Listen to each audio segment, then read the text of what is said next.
Em có một đời vợ Rồi. và một đứa con em hai tuổi rưỡi rồi. Con gái Đang ở với ai? ở với mẹ. Vợ nó cũng đẻ ra, nó có một cái như là nó nói anh ơi em là thích con gái nhiều hơn, bây giờ anh cũng thông cảm, anh kiếm một người khác đi. Trời, nói vậy luôn hả? Cũng có luôn. Tức là vợ em là thích người con gái khác. Thích nói thẳng luôn. Em thì cũng có quen người đó 2 năm, thì sau khi kết hôn thì bạn nó nóng quá, nóng tính, thì em cảm giác không hợp cho nên để dừng lại. Cỡ bên đó điềm đạm vậy được chưa?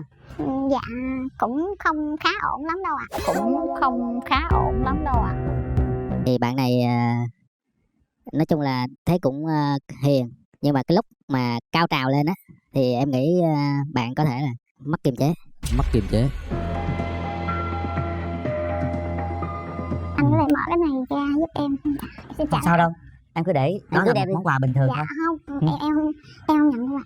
Anh có thể mở giúp em. Em Lê Minh Tiền, sinh năm 87, quê bán đến từ Bà Rịa Vũng Tàu.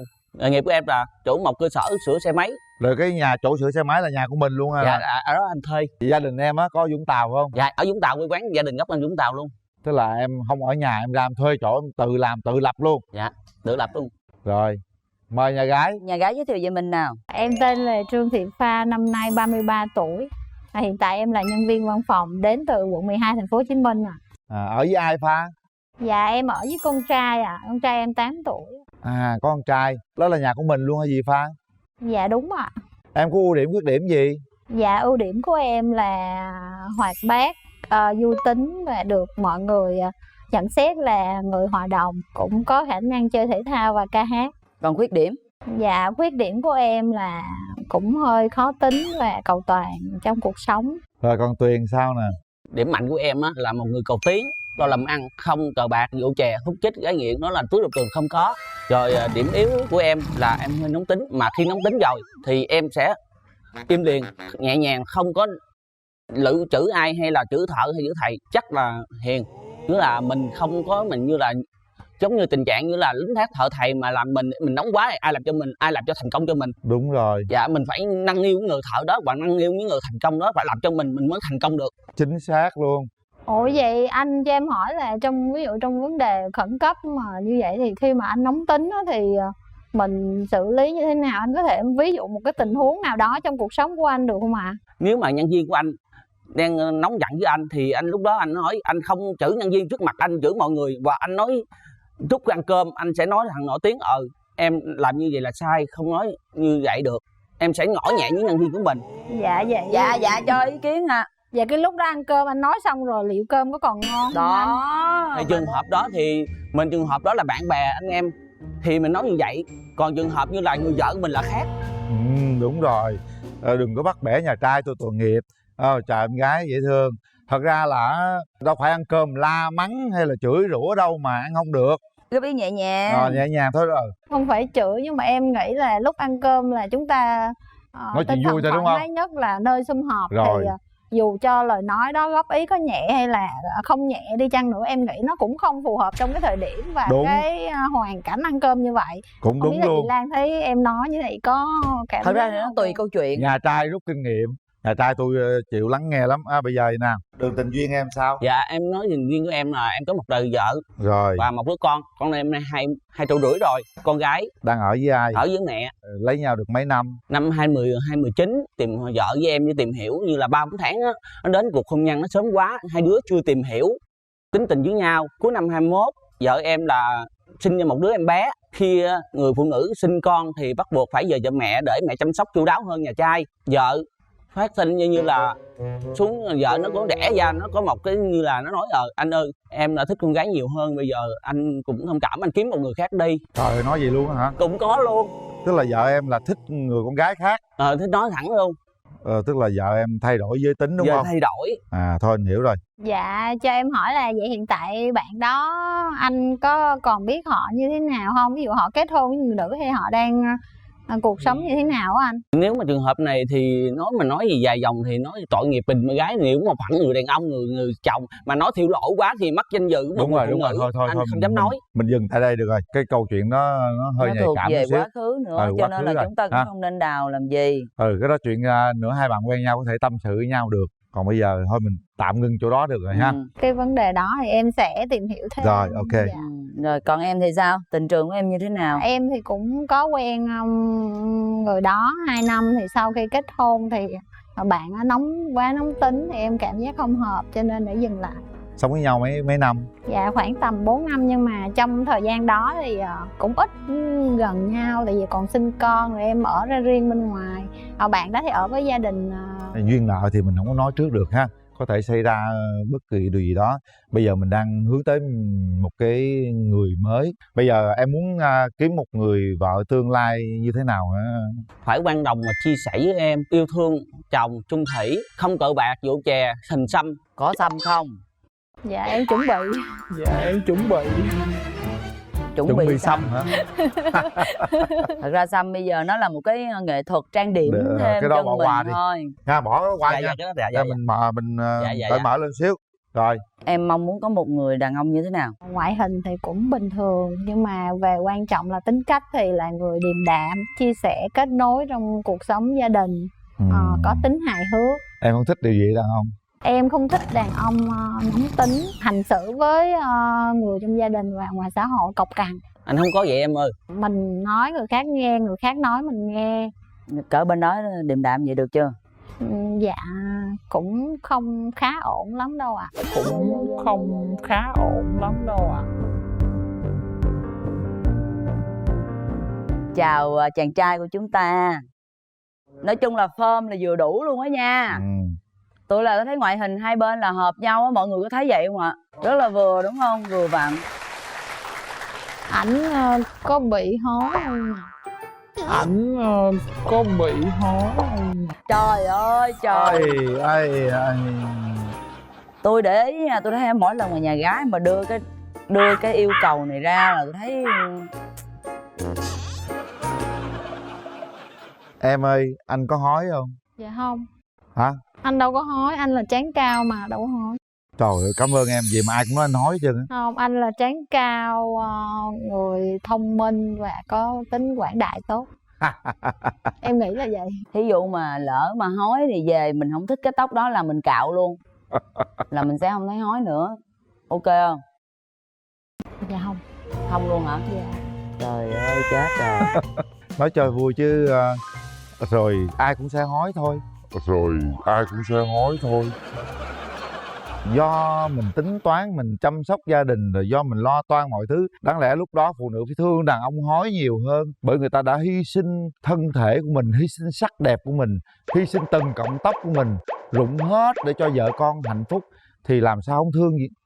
Đúng không trời. Nãy giờ nghe yêu cầu bên đó mình thấy mình đạt được bao nhiêu phần trăm nè? Phải tầm 80%. 80% thôi hả? 80% là ngon rồi đó em. 20% còn lại nằm đâu? Mình phải tìm hiểu kỹ hơn. Mình phải tìm hiểu một người đó thời gian 1 năm hay nửa năm, quan điểm người ta sống như thế nào và người ta có chăm sóc gia đình với mình và cách sống người ta như thế nào. Đó là một người đàn ông chân chính. Đúng rồi. Anh cần một người phụ nữ chăm sóc gia đình. Vậy anh có chăm sóc không? Ok luôn. Đó, ok. Kể cả quan điểm nhà gái, tự nhiên nhà gái mà có trục trặc như vấn đề như là nói về giống hai đứa yêu nhau, nhà gái như là con của đó bị bệnh hay là gia đình mẹ của nó bệnh, anh hy sinh có thể trong tiền có như là 200 triệu hay 500 triệu 1 tỷ anh sẽ giúp hết luôn, toàn lực luôn. Thấy chưa? Thấy người ta bao dung không? Rộng lượng chưa? Cái là lời nói của anh là chân thành, nói không phải là là nói em thì thích mẫu người đàn ông của gia đình, mình có thể chia sẻ cùng với mọi người thành viên trong gia đình. Đó là nó có nhiều cho nhiều rồi đó. Người ta vậy thôi chứ. Tôi mà gặp người có nhiều tiền đưa tôi hết là tôi khoái rồi. Đúng rồi đó. Tôi làm hết việc nhà không được, miễn có nhiều tiền đưa tôi được rồi. Rồi, hôm nay em đi với ai nè, để nghe người thân của em nói coi sao nè. Dạ em hôm nay thì em cùng một đội ngũ đẹp trai đang ở dưới. Trời ơi, đâu? Đâu? Anh trai và cậu anh con ruột trai. á hả? Dạ. Rồi, sao anh trai? Thấy người đàn ông bên đây sao? Theo em nhận xét á, thì bạn này nói chung là thấy cũng hiền, nhưng mà cái lúc mà cao trào lên á thì em nghĩ bạn có thể là mất kiềm chế.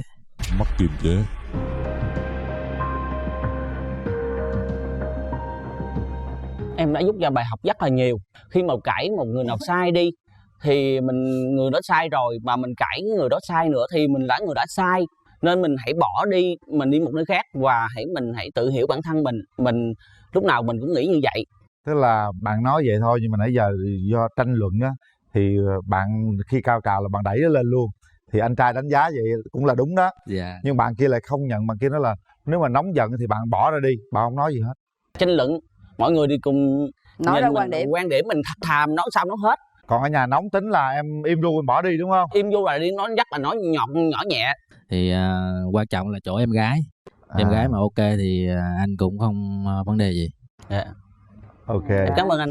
Rồi nhà trai đi với ai? Dạ em đi có em họ em theo. Cho em xin chào tất cả mọi người ạ. Dạ, em chào là nhà em trai. họ của anh Tiền. Thì em tâm sự chút xíu là anh Tiền đây là tính của ảnh là tiếp xúc với khách hàng nhiều. Tại lúc nào cũng phải tư vấn cho khách hàng, nói chung là ảnh gặp khách hàng liên tục từ sáng tối luôn. Nhưng mà thật chất cái con người của ảnh rất là thật, sống rất là thật. Nhưng mà nóng tính là kêu nóng tính thì chắc có lẽ em hồi trẻ thì sao chứ bây giờ rất là điềm đạm, hoạt ngôn thôi, chứ không phải là gọi là nóng tính đâu. Em nghĩ là hai người đã tới đây rồi thì nên cho nhau một cái cơ hội để mà tìm hiểu nhau, được thì là tiến tới luôn thì càng tốt. Dạ. Thật ra em trai nói đúng đó, bạn bên đây là hơi hoạt ngôn thôi, còn nóng tính thì lanh đó, tức là nói tranh luận này kia, nhưng mà thật ra không có nóng tính lắm. Bạn nói đúng đó. Con trai mấy tuổi rồi? Dạ con 8 tuổi. Con tên gì? Con tên Lê Nhất Kiệt. Con có muốn mẹ đi lấy chồng không? Có hả? Con muốn có người chơi cùng con hả? Dạ. Con thấy chú này có thể chơi cùng con được không? Con có thích Dạ không? được. Được. Về chú sửa xe cho con. Đúng rồi. Nhà mình có chạy xe đạp không? Con có. Về chú mua cho con chiếc xe đạp luôn. Chú làm cho con cái xe đạp luôn. Được không? Dạ được.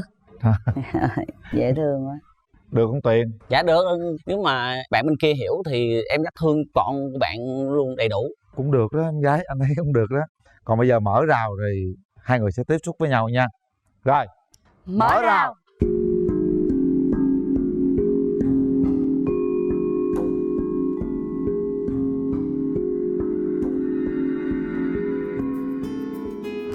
Tặng em bông hoa, mong em đẹp như hoa này. Anh lên chương trình này anh cũng có một món quà nhỏ nhỏ để tặng em, đó là ngày mình có duyên mình gặp nhau nên anh không có ấy gì, em tặng em.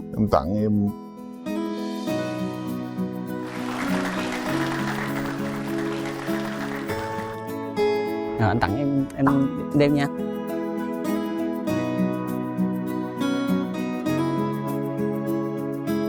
Em ơi lâu đài tình ai đó chắc không có trên trần gian. Anh đưa em vào vùng ánh sáng. Em cũng có món quà nhỏ xin phép tặng anh ngày đầu tiên gặp mặt. Dạ, cảm ơn em. Cảm ơn anh. Dạ em xin phép đeo ống kính để nhìn anh rõ hơn, để chút bấm nút không bị nhầm lẫn. Để chút bấm nút không bị nhầm lẫn. Cũng hài hước lắm á. Dạ. Rồi em thấy anh sao? Dạ qua lời nói với lại hình dáng bên ngoài thì cũng tương đồng mà cũng không có quá chênh lệch. Tóc tai vậy được không? Cũng ổn ạ. Đến đây anh muốn tặng em một bài hát để cho em vui. Ngày mình có duyên gặp mặt đầu tiên. Đứng lên Tuyền. Đúng rồi. Hồn lỡ ra vào đôi mắt em, chiều nào xõa tóc ngồi bên rèm. Lâu vắng trong về không lối chiếu, gác cao gần niềm yêu thì thôi mất chi nhiều. Bên nhau sao tình xa vàng lý, xa canh mãi sơn khơi. Anh hết. Đang ngọt mà sao hết. Tâm hồn là cũng văn nghệ dữ lắm rồi đúng không? Rồi ta tâm hồn lãng mạn vô. Ví dụ như vào cuối tuần em hay đi giảng dạy, thỉnh giảng thêm thì không biết là bận quá như vậy thì khó để hẹn một ngày cố định, thì gấp quá thì anh có sắp xếp được không? Anh sắp xếp được hết, anh làm chủ anh sắp xếp tất cả luôn. Quan trọng là bên em thấy có rung động với anh thì anh chấp nhận. Trời, quá được chứ.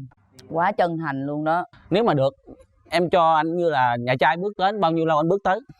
Bao nhiêu lâu thì em nghĩ cái đó nó không quá quan trọng. Có thể là 3 tháng, 6 tháng, 1 năm, hay là không phải là em là người quyết định mà là tình yêu của người đàn ông quyết định. Cái đó là suy nghĩ của hai đứa có hợp nhau hay không. Anh cũng nghĩ giống như em. Anh sẽ cố gắng rút lại 1 tháng. Anh rút 1 tháng, quà nửa tháng cũng được, quà em tới giờ nào anh cũng được, sẵn sàng hết. Có cái cặp kia là 11 ngày thôi đó. Cặp... Anh sẵn sàng hết. cái người cũ trước của anh thì anh nói gấp quá, nhưng bây giờ anh vẫn đồng ý như vậy thì liệu nó có là mâu thuẫn hay không? Cái vụ kia đâu phải là do ảnh đâu. Cái vụ kia ảnh cũng quen mấy tháng nhưng mà ảnh vẫn thương người ta mà, nhưng mà tại vì nó thay đổi thôi. Bây giờ mình nói xa chút xíu nữa, thí dụ như giờ tụi mình có duyên đến với nhau, có nợ với nhau, con cái tính sao, quan điểm có sinh thêm con trai gái gì nói luôn. Thì nếu mà trường hợp này con cái của em đi giống như con của anh, hai bên phải lo đầy đủ cho hai tụi nó, tại vì quá nhỏ, mình không được mình bỏ bê hai đứa được. Em đồng ý cái quan điểm đó của anh. Ví dụ như là sau này mình lập gia đình đi, người phụ nữ của anh không muốn sinh con nữa thì anh có đồng ý không? Chấp nhận đồng ý, tại vì trong khi nó lo tụi nhỏ rồi mà mình sanh nhiều tiền đó, mình chỉ đỡ bệnh đau rồi mình chỉ lo đâu. Nhưng mà anh có quan trọng có người con trai để thờ phụng nối dõi hay không? Anh không quan trọng, đó là trời cho mình thì mình hưởng. Tôi thấy là cái anh này là cái yêu cầu gì của chị thì đưa ra là anh này cũng đáp ứng hết luôn. Nhà trai tôi giờ sao cũng được hết trơn á, miễn bấm nút là được. Anh toàn đi siêu thị hay anh đi có một mình lẻ loi, anh thấy cô đơn lắm, anh muốn có một người đồng hành. Thứ bảy Nhật hay một ngày nào lỡ đi vợ gia đình hay chồng đi siêu thị sống có hạnh phúc của người ta. Nhưng mà đôi khi em nghĩ nếu mà anh đi một mình như vậy thì anh đang tận hưởng cuộc sống độc thân của mình, anh phải cảm thấy hạnh phúc chứ. Thôi em ơi, đó là em thấy thôi, còn đây ta muốn có người thứ hai đi, ta muốn cho người khác hạnh mới phúc. đi lên chương trình này. Vậy là anh muốn có người để anh làm cho người đó hạnh phúc, hay là làm cho hai người hạnh phúc, hay là anh muốn người khác mang hạnh phúc đến cho anh? Anh muốn cho đem cho hai người hạnh phúc hết luôn, có bản thân em hạnh phúc và anh hạnh phúc, hai người vun đắp gia đình. Anh nói, anh thấy nghe nó được đúng rồi đó. Anh muốn đem hạnh phúc cho hai người, phải hai người hạnh phúc chứ sao người hạnh phúc được. Chúng ta có 30 giây nhìn thẳng vào mắt nhau, cảm nhận, trao nhau những cảm xúc ban đầu đó. Tuyền nói đi, nãy giờ em nói chuyện với cô gái này, em cảm giác em thế nào, có rung động, em có thích cô gái này không? Cô ấy là chứng chắn suy nghĩ cao á. Em thì em rất là cũng thích, nên anh muốn chương trình này hai đứa mình bấm nút để mình tìm hiểu kỹ hơn. Em về chỗ anh làm coi như thế nào, và coi nhận xét anh người như thế nào. Quen 3 tháng cũng được, anh bỏ anh cũng được, 1 tháng 2 tháng cũng được, anh không chấp nhận cũng được nữa. Anh nói thiệt, đó là chân thành của anh. Rồi, ok. Còn cô gái thì sao? Em cảm nhận anh là một người chân thành, không có giấu giếm gì. Anh rất là tốt. Em chỉ nói được vậy thôi. Bây giờ em hát tặng anh ấy bài đi, nãy anh hát rồi đó. Có thể buông tay được không ạ? Dạ, xin phép. Gió xuân bay về Cà Mau qua đầm dơi, nước sông lững lờ bóng tràm thoáng đưa mùi hương. Mong anh đến rừng U Minh, cánh quang bao tình, khung trời đẹp xinh, lá hoa điếm tô trời xuân. Chúng mình về dung nắm căng, cùng lắng nghe khúc ca bình minh. Tiếng hò dịu dắt xa đưa, cùng con nước sông sông xô con đò. Để chúng mình giả từ cùng nhau, lưu luyến bao ân tình khung trời Cà Mau. Em xin hết rồi. Rồi, chúng ta về ghế ngồi. Mời hai bạn về chỗ. Anh thấy chỗ anh này thế này nè, đúng như em nói á, một cái sự chân thành, rất là mộc mạc. Có đôi khi muốn nói hết cái nỗi lòng của mình, nhưng mà thật ra văn vẻ của anh này cũng không thể nói hết. Mà anh nghĩ rằng ở đây là một con người có thể cùng mình đi suốt cuộc đời đó. Nếu như mà em cảm giác có một chút gì đó cảm tình với anh này, một chút thôi cũng được, nên cho anh ấy cơ hội. Anh chỉ nghĩ được vậy thôi, còn quyền quyết định là của mỗi người. Hai bạn sẽ quyết định sau 3 tiếng đếm của Ngọc Lan. 1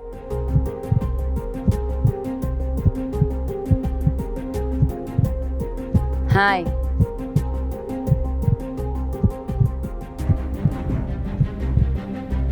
3.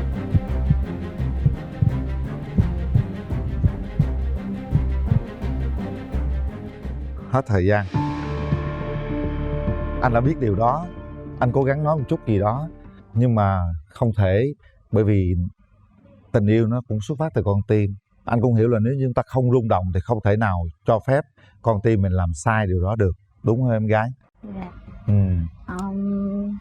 Anh rất là tốt. Em nghĩ là nếu hôm nay em không bấm nút thì cả nước sẽ bấm nút cho anh. Anh có thể mở cái này ra giúp em. Dạ, em xin trả sao đâu. em cứ để Em đó cứ là đem một đi. món quà bình thường Dạ thôi. không, Ừ. em không nhận đâu ạ. Anh À. có thể mở giúp em. Thì anh xin phép nha. Dạ không sao đâu anh. Bó hoa kia thì em nhận được rồi. Em cũng là người thích hoa. Nếu mà em quyết định thì anh ấy nhận lại thôi, nhưng mà anh nghĩ rằng cái tình cảm của anh ấy dành cho em cũng rất là lớn đó. Dạ. Ha?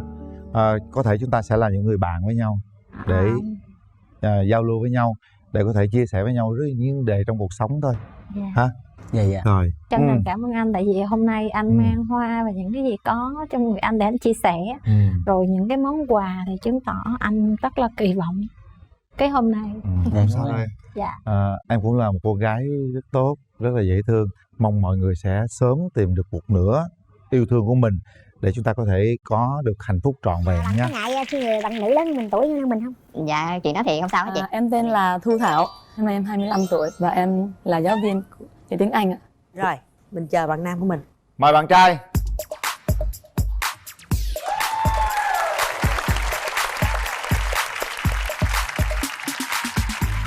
Chu đáo quá ha.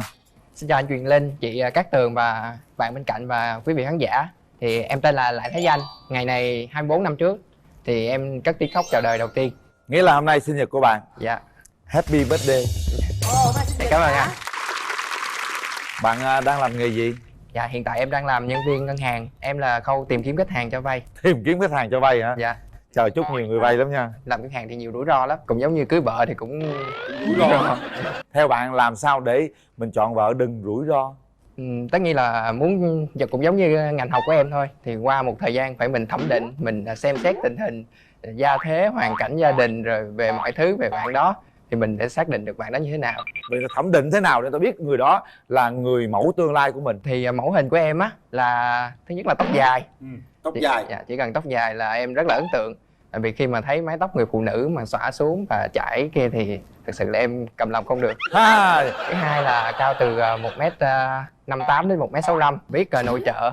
Rồi để chị hỏi Thảo coi sao. Mình xinh như vậy không lẽ trong môi trường xung quanh mình không có đối tượng nào theo đuổi sao? Tại sao phải nhờ đến cái Tường với anh Quyền Linh? Nói chung là khi vào trường sư phạm nó là một cái môi trường con trai giống như là một loài động vật quý hiếm vậy đó.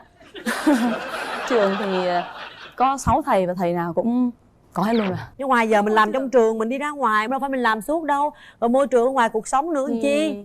Thì nói chung là ở trong trường với nhau thì các chị lớn hơn á, chị nhiều khi các chị cũng hay giới thiệu người nọ người kia, nhưng mà gặp 5 lần là lần nào cũng không hợp hay như vậy. Không hợp là không hợp chỗ nào? Và vì bạn ấy không cao lắm, thành ra đến ngang tay em là họ tự thấy là về chiều cao hả? Là lùn hơn á hả? là tự họ chạy về hết á. Ủa bên kia cao bao nhiêu vậy? Dạ em cao 1m70 chị. Được không? Cũng được. Cũng được ha. Nãy giờ bạn nghe giọng nói bên đó bạn có ấn tượng gì không? Dạ, giọng nói của bạn rất là dễ thương. Giọng bình thường nó khác, là mấy bữa nay hét nhiều quá, ngày hét mấy tiếng hồ nên giờ nó vậy đó. Vậy là giọng bạn còn dễ thương hơn nữa anh. Dễ thương hả? Nhưng mà bây giờ em nếu mà được thì em dự định bao lâu mình tiến tới hôn nhân được? Dự định của em thì khoảng 2 năm chị. Với Thảo thì sao? Thảo dự định Cũng vậy ạ. Cũng 2 năm. Dạ. Vậy là thấy có những điểm tương đồng rồi. Dạ. Bạn Thảo có thể giới thiệu về bản thân mình một chút xíu, sở thích của mình, thói quen của mình hay là những cái ưu điểm gì đó? Nói chung là em nấu ăn không có giỏi lắm, nhưng mà những chuyện như là may vá thì em làm được. Anh nghĩ rằng cô gái bên kia là một trong những hình mẫu của gia đình để may vá theo thùa. Nhưng mà đi nấu ăn thì không giỏi, từ học. Không giỏi thì cũng không sao. Nấu ăn không giỏi thì có thể học anh, không sao hết. Bạn là quê ở đâu? Em ở Vũng Tàu. Em thì ba em ở Bắc, mẹ em ở Trung. Em sinh ra ở miền Tây và hiện tại đang sống ở miền Đông. Lạ vậy đó hả? Vũng Tàu nhưng mà mình làm việc trên này chứ hả, đúng không em? Dạ đúng rồi, em làm việc ở thành phố Hồ Chí Minh chị. Nhưng mà tiêu chuẩn lấy vợ kinh tế em làm thì mình giữ hay là giao cho vợ giữ? Tất nhiên là thể giao cho vợ giữ. Nếu mà vợ biết cách chi tiêu kia thì luôn luôn em kiểm soát hả? Dạ không, tất nhiên em không kiểm soát rồi. Ví dụ tiền lương, ví dụ lúc đó em lương khoảng 15 triệu thì em đưa cho vợ khoảng 12 triệu. Em giữ 3 triệu để chi tiêu về các khoản của em nữa. Rất là dễ thương. Nếu như em suy nghĩ như vậy thì anh nghĩ rằng đây cũng là một mẫu hình lý tưởng. Nhiều cô gái cũng để ý rồi. Nhưng mà sau này ví dụ như lấy nhau kết hôn về là mình ở đâu em? Mình vẫn lập nghiệp ở Sài Gòn hay mình về Vũng Tàu? Dạ thì nếu mà ở Sài Gòn làm ăn tốt thì mình cứ ở Sài Gòn đó chị. Đúng rồi, ở đâu mà môi trường đầu tư tốt mà phát triển thì mình cứ ở thôi, không quan trọng. Ở đâu có tiền, có tình, làm nở. Rồi bên đây anh nghĩ rằng cũng hợp đó. Bên đây ba mẹ bạn này cũng là nhà giáo đúng không? Ta là không sao, vấn đề để gặp nhau họ sẽ quyết định điều đó. Ngày xưa giờ bạn đã trải qua mấy mối tình rồi? Dạ, từ xưa giờ thì chính thức là 2 mối tình. 2 mối tình. Bạn có những khuyết điểm nào mà bạn cần phải khắc phục khi mà chúng ta đến mối tình thứ 3? Em cũng không rõ nữa, em cũng không biết. Em thấy không biết được chính mình luôn hả? Không, em thấy em không, hầu như không có khuyết điểm, chỉ là hơi xấu trai đó. Còn ưu điểm là gì? Ưu điểm của em à? Ưu điểm của em thì nhiều lắm. Chơi được thể thao nè, biết nấu ăn nè, biết nội trợ nè. Một người đàn ông mà không có ưu điểm gì hết, cảm giác như thế nào? Em thấy rằng là biết nấu ăn và biết chăm sóc gia đình như vậy là ưu điểm rồi. Là ưu điểm nào phải không? Nhưng mà em nói ở Đồng Nai là khúc nào? Đồng Nai rất là rộng. Là cũng ở gần Sài Gòn nhất rồi đó. Em thấy được. Thì sao địa lý hoài nó không có quan trọng, cái đó đâu có sao đâu. Hơn thua là bạn nam có đi được hay không. Em không thích gì? Nói luôn để anh biết. Em không thích những người mà cứ bạn gọi ra đi ngay là thấy không? Tôi không thích. Rồi để anh hỏi bạn gọi đi không nha. Bạn gọi em đi ngay không? Bạn gọi ha anh? Tùy vào trường hợp nữa anh. Ví dụ như đang ở cạnh người yêu thì không bao giờ đi anh. Phải không? Chắc chắn mà. Hứa vậy ha? Dạ. Bạn gọi không đi nha. Dạ. Rồi xong rồi đó, nhiêu đó được rồi. Ngoại hình bạn chỉ muốn là người đàn ông cao thôi. Là Cao bạn có không ráo. thích cái điểm nào của người đàn ông về ngoại hình nữa không? Là đừng có mập mạp và đừng nhìn đừng có nặng nề quá. Nhiều người lại nó thích đàn ông tròn tròn ôm cho nó sướng. Với em thì em thích người phải gọn gàng tí nhưng năng động. Anh đi gọn gàng lắm. Sao chị? Hôm nay là đúng ngày sinh nhật luôn á hả? Dạ đúng rồi, hôm nay là ngày sinh nhật của em. Mình có năng khiếu gì không? Mình thay vì người ta sinh nhật được tặng quà, còn mình sinh nhật mình ví dụ hát bài tặng mọi người chẳng hạn. Em hát dở lắm nha, nhưng mà em cũng sẽ... Đúng rồi, mình sinh nhật mình phải làm gì đặc biệt hơn. Dạ. Trên đường anh tìm kiếm, đã biết bao lần đau buồn, và rồi gặp được em, một người làm ấm lại, biết nghĩ suy thiệt hơn, biết sống cho ngày mai. Từng ngày anh lại thấy yêu và nhớ em nhiều hơn. Để anh hát cho một cô kia nghe được. Bạn có ngại khi người bạn nữ lớn hơn mình, tuổi hơn mình không? Dạ, chuyện đó thì không sao hết chị. Tại vì yêu nhau đâu quan trọng tuổi tác gì. Rồi. Anh thấy cô giáo kia rất là chững chạc ha. Bạn đi đây hôm nay có ai đi theo ủng hộ mình không? Có, em trai. Em trai em đâu? Bên dưới. Xin chào chị Cát Tường, chào anh Quyền Linh ạ. Vậy em thấy anh bên đó làm sao? Như lúc ấy anh ấy nói đó là không có khuyết điểm gì hết ngoài cái số trai ấy. Còn em cũng xin nói anh là chị của em là tính cách rất là chính chắn đó, nghiêm túc trong mọi quan hệ, nên là cũng mong anh là tí nữa kéo đàm lên là chúc anh thể hiện được cái sự chính chắn của bản thân. Cảm ơn em. Còn bạn, hôm nay bạn có đi với ai không? Dạ, em đi với bạn học đại học của em. Dạ em là bạn thân của Danh. Thì em cũng biết Danh cần một người con gái, và xa hơn nữa là một người vợ mẫu mực. Thì em nghĩ ai còn mẫu mực hơn được một người trong nghề nhà giáo là giáo viên. Dạ. Thì việc tiếp theo là em chỉ chúc Danh may mắn và chờ những lúc mà thôi. Dạ. Rồi, cảm ơn em. Như vậy cũng ổn ha, đánh giá hai bên tốt rồi đấy. Dạ. Chúng ta kéo màn lên. Hai bạn có thời gian là 2 phút. Nhìn thật kỹ vào mắt nhau và quyết định. 2 phút bắt đầu.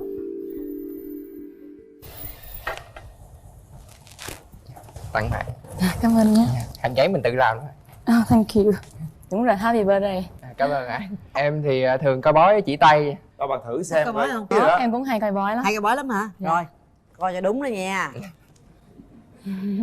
Tay em mềm. Thôi có yêu được không? Phải là vợ mình không? Em nghĩ bạn nữ này số tốt anh, rất là tốt. Sau này công danh và mọi thứ trong cuộc đời nó đều êm đềm. Gì nữa? Nhưng mà tình duyên không được tốt lắm. Không tốt tao mới tới đây chứ bộ. Bạn sẽ có một đứa con gái và một đứa con trai. Coi vậy cũng như không. Nói giống như đúng rồi vậy đó. Dạ thì không, em thấy là cũng đúng đấy. Coi các bạn nữ lên lấy chồng làm gì? Cái này đầu tiên là nhìn màu tóc dài là em thích rồi. Thứ hai là dáng bạn thì cũng rất là chuẩn. Bạn cảm nhận mình thế nào? Thì cũng ổn, một bạn nam cũng là một người của gia đình. Là nhưng mà nhìn cũng chín chắn. Còn có gì hỏi mình nữa không? Quan điểm của bạn về một người chồng như thế nào? Thì biết phải chung thủy. Cái đó thì chắc là mình được, mình rất là ổn. Chân thành và chung thủy thì mình có. Và biết quan tâm mấy con cái. Một câu thật ngọt ngào về tình yêu. Nhìn thẳng vào mắt nhau, nhìn thẳng vào mắt bạn gái, nói một câu thật là ngọt ngào nào. Mình cùng bấm nút nha. Mình sẽ anh sẽ mang đến cho em những cái điều mà tốt nhất em sẽ em từng mong đợi. Nhỏ hơn ta tuổi mà kêu anh. Sao anh? Nghĩ sao? Ví dụ như nhỏ hơn tuổi rồi kêu anh có nhiều. Dạ không, trong tình yêu đâu có quan niệm tuổi tác anh. Yêu là con trai là anh. Dạ đúng rồi. Nữ là em đúng không? Dạ. 5-6 tuổi, 10 tuổi cũng kêu bằng em hết. Dạ. Phải không? Dạ phải. Trời ơi, được.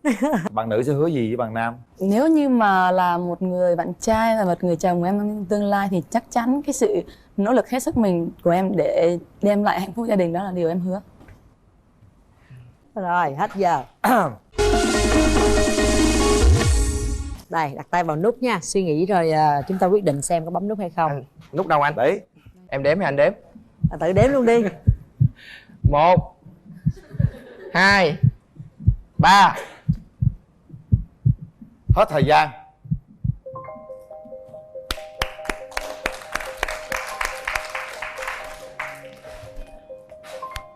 Sao vậy bạn? Vì con gái khi mà lớn tuổi hơn thì cái mặt thường nó già hơn. Nhất là nếu sau khi mà sinh nở hay khi làm mẹ rồi thì nó lại càng già nữa. Như vậy nó rất là cọc cạch, khó mà có thể cân xứng khi đi cùng nhau. Anh nghĩ rằng cân xứng đấy chứ, 1 tuổi không là gì cả. Tại vì cái mặt của em bẩm sinh nó già hơn tuổi rồi. Anh rất là bất ngờ về việc đó, bởi vì trong lúc nói chuyện với nhau, hai người cũng đã đồng quan điểm với nhau, rất là dễ thương. Em rất là tiếc vì bạn nam hôm nay với tính cách cũng như về công việc, về nghề nghiệp, về mọi thứ rất là hợp với em. Bạn có khó không khi mà suy nghĩ không bấm nút? Rất là khó. Thì cảm thấy rất là buồn vì khi nghe cái bức rèm thì với những gì bạn nam thể hiện về quan điểm cũng như về cách sống và lối suy nghĩ rất là hợp với em. Bạn nam cảm thấy như thế nào? Dạ, em cảm thấy thì chưa có đến duyên được với nhau thì làm bạn thôi chị, không sao hết. Dạ. Biết đâu lại trên chương trình lại chưa được nhưng mà sau này lại được thì sao vậy? Xin gửi tặng hai bạn nước xịt thơm miệng thảo dược Relax. Chúc hai bạn sẽ có được nhiều niềm vui và sẽ tìm được hạnh phúc cho riêng mình. Mà đi âm thầm lặng lẽ. Bây giờ mình bỏ qua quá khứ đi, mình hướng tới tương lai đi em à. Dạ. Nhà trai, Đường Tình Duyên sao kể sơ sơ cho nhà gái nghe đi. Em chia sẻ với anh Quyền Linh với bạn gái là em cũng trải qua mà chính thức là 2 mối tình. Cái mối tình đầu tiên thì em đang làm việc ở Sài Gòn, cô gái muốn em ra Đà Nẵng làm việc cùng. Thì lúc đấy em đang đam mê cái công việc tàu thủy của em, vận hành sửa chữa máy. Nên em không thể ra Đà Nẵng làm việc cùng với cô đấy. Thì một thời gian sau thì cô đấy cũng báo tin là cô ấy lập gia đình. Đúng rồi. Em là tên đầy đủ là Nguyễn Xuân Tiền, năm nay em 33 tuổi. Em đến từ Đắk Lắk và hiện tại công việc bây giờ là em đang làm nông dân trồng cà phê và hồ tiêu. Tại Đắk Lắk. Tiền trồng nhiều không? Nhà em làm được 3 hectare. 3 hectare cà phê. Dạ. Quá dữ luôn. Bây giờ mình giới thiệu đi cưng. Chào chị Vâng và chào anh Quyền Linh. Dạ, em tên là Nguyễn Thị Xuân Lan. Năm nay em 35 tuổi.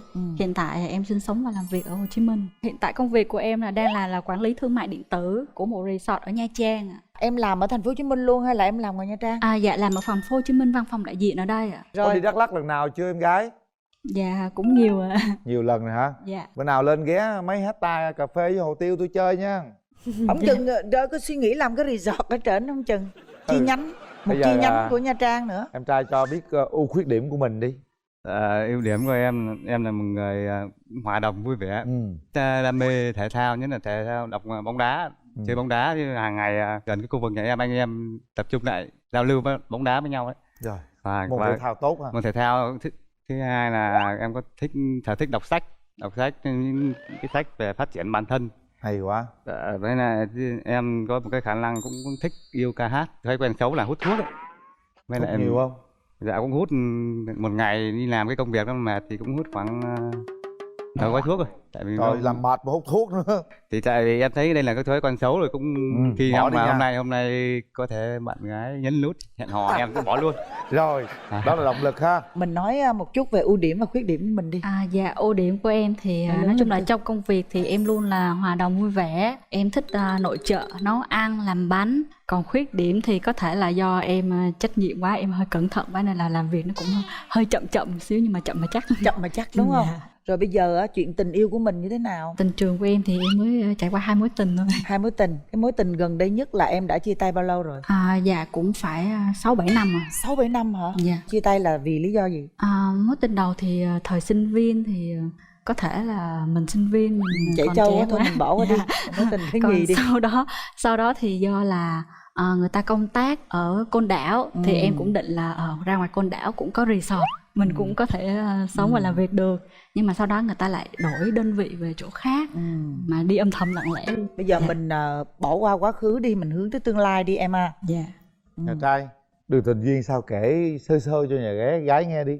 Cũng chia sẻ với anh Quyền Linh với bạn gái là em cũng trải qua mà chính thức là 2 mối tình. Cái mối tình đầu tiên thì em đang làm việc ở Sài Gòn, cô gái muốn em ra Đà Nẵng làm việc cùng.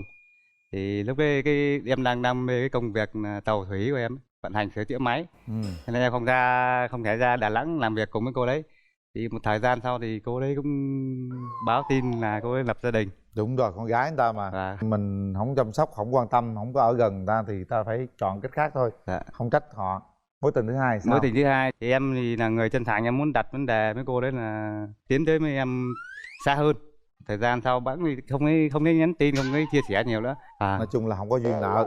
Bây giờ em muốn tìm một nửa yêu thương của mình như thế nào? Đến cái tầm tuổi này em cảm nhận đấy mình cũng tuổi chín chắn rồi. Em cần một cô gái có thể cùng em có sự thấu hiểu, cảm thông, chia sẻ và biết nhường nhịn lẫn nhau. Được không bà Mối? Chào em. Dạ chào cô. Tiêu chí vậy được không? Ai cũng phải mong muốn có một người bạn gái như vậy hết trơn á. Nhưng bây giờ là hỏi Cưng nè, Cưng có ngại về vấn đề là mình thua bạn gái mình 2 tuổi không? Tuổi tác con nghĩ không thành vấn đề. Rồi bây giờ Cưng có một cái tiêu chuẩn nào của cái người bạn gái mình không? Cao tầm khoảng từ 1m5 đến khoảng đến 1m6. Vì một cái ngoại hình không quan trọng lắm. Tốn gỗ hơn tốn nước sơn nữa. Được không? Ông thấy tôi làm sao?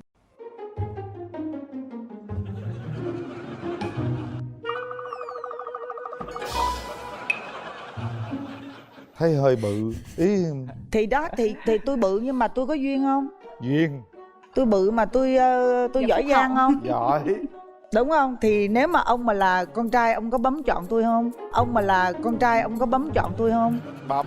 Đó. Bấm. Đó. Thì đó, ở đây cô muốn nói là chứng minh cái lời của Cưng á là ngoại hình không là cái gì cả, vấn đề là cái bên trong. Con nghĩ cô Hồng Vân cái tuổi thanh xuân của cô tuyệt vời. Cũng phải rất là nhiều người phải theo đuổi cô đấy. Có Quyền Linh luôn mà. Wow. Càng múp míp càng dễ thương. Trời ơi, giá trị của múp míp tôi nói cho ông biết. Vậy đó. Ông chưa biết mà thôi. Cho tôi xem Quyền mặt bí lắm. Đáng yêu không? Khuôn mặt cực kỳ dễ thương luôn. Dễ thương. Giỏi giang. Mặt nét ha. Thủy chung. Mặt rất là xinh đó, ấn tượng luôn, mặt đẹp á. Mình có một cái mẫu hình lý tưởng nào không? Người đàn ông thì thiên về những công việc ở bên ngoài. Tại em thì thiên về gia đình nội trợ. Rồi. Dạ. Bây giờ Cưng có thích cái người đàn ông mà làm nông không? Mới lần đầu. Lần đầu đúng không?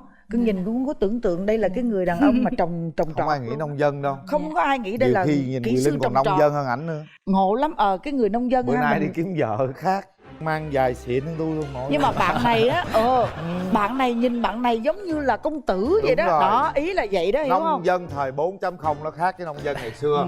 Bây giờ này em gái đi với ai? Dạ đi với gia đình với lại đồng nghiệp. Dạ có ba mẹ. Có ba mẹ. Có ba hả? mẹ. Rồi xin chào cô chú. Chào bác. Thực lòng mà nói là như thế này, con bằng cái cảm nhận từ cái đáy lòng của mình, bằng cái cảm nhận thì tự mình là mình chọn cái quyết định đó. Đấy, thì còn cái về cháu trai thì thấy cháu cũng dễ mến, tôi cũng không có cái sự phân biệt gì về ở đây là nghề nghiệp hay gì cả. Cái chính là ở với nhau có hạnh phúc hay không thôi, chứ làm những cái địa vị này nọ cao sang nhưng mà đôi khi không có hạnh phúc thì cũng không phải là đúng thế. Gia đình nó phải là hai bên nó yêu thương thực sự. Đúng đấy rồi. là cái quan điểm của tôi là Rồi, như thế. cảm ơn mẹ. Hạnh phúc. Còn nghề nghiệp nào không quan trọng. Đúng rồi, mẹ quá hay luôn. Cảm ơn mẹ. Cảm ơn bác. Cảm ơn cô. Thế rồi mình đi với ai nào? Hôm nay con đi với em họ con. Thì hôm nay đến với chương trình thì em thấy bạn gái cũng là dễ thương và nhìn thì cũng tươi ạ.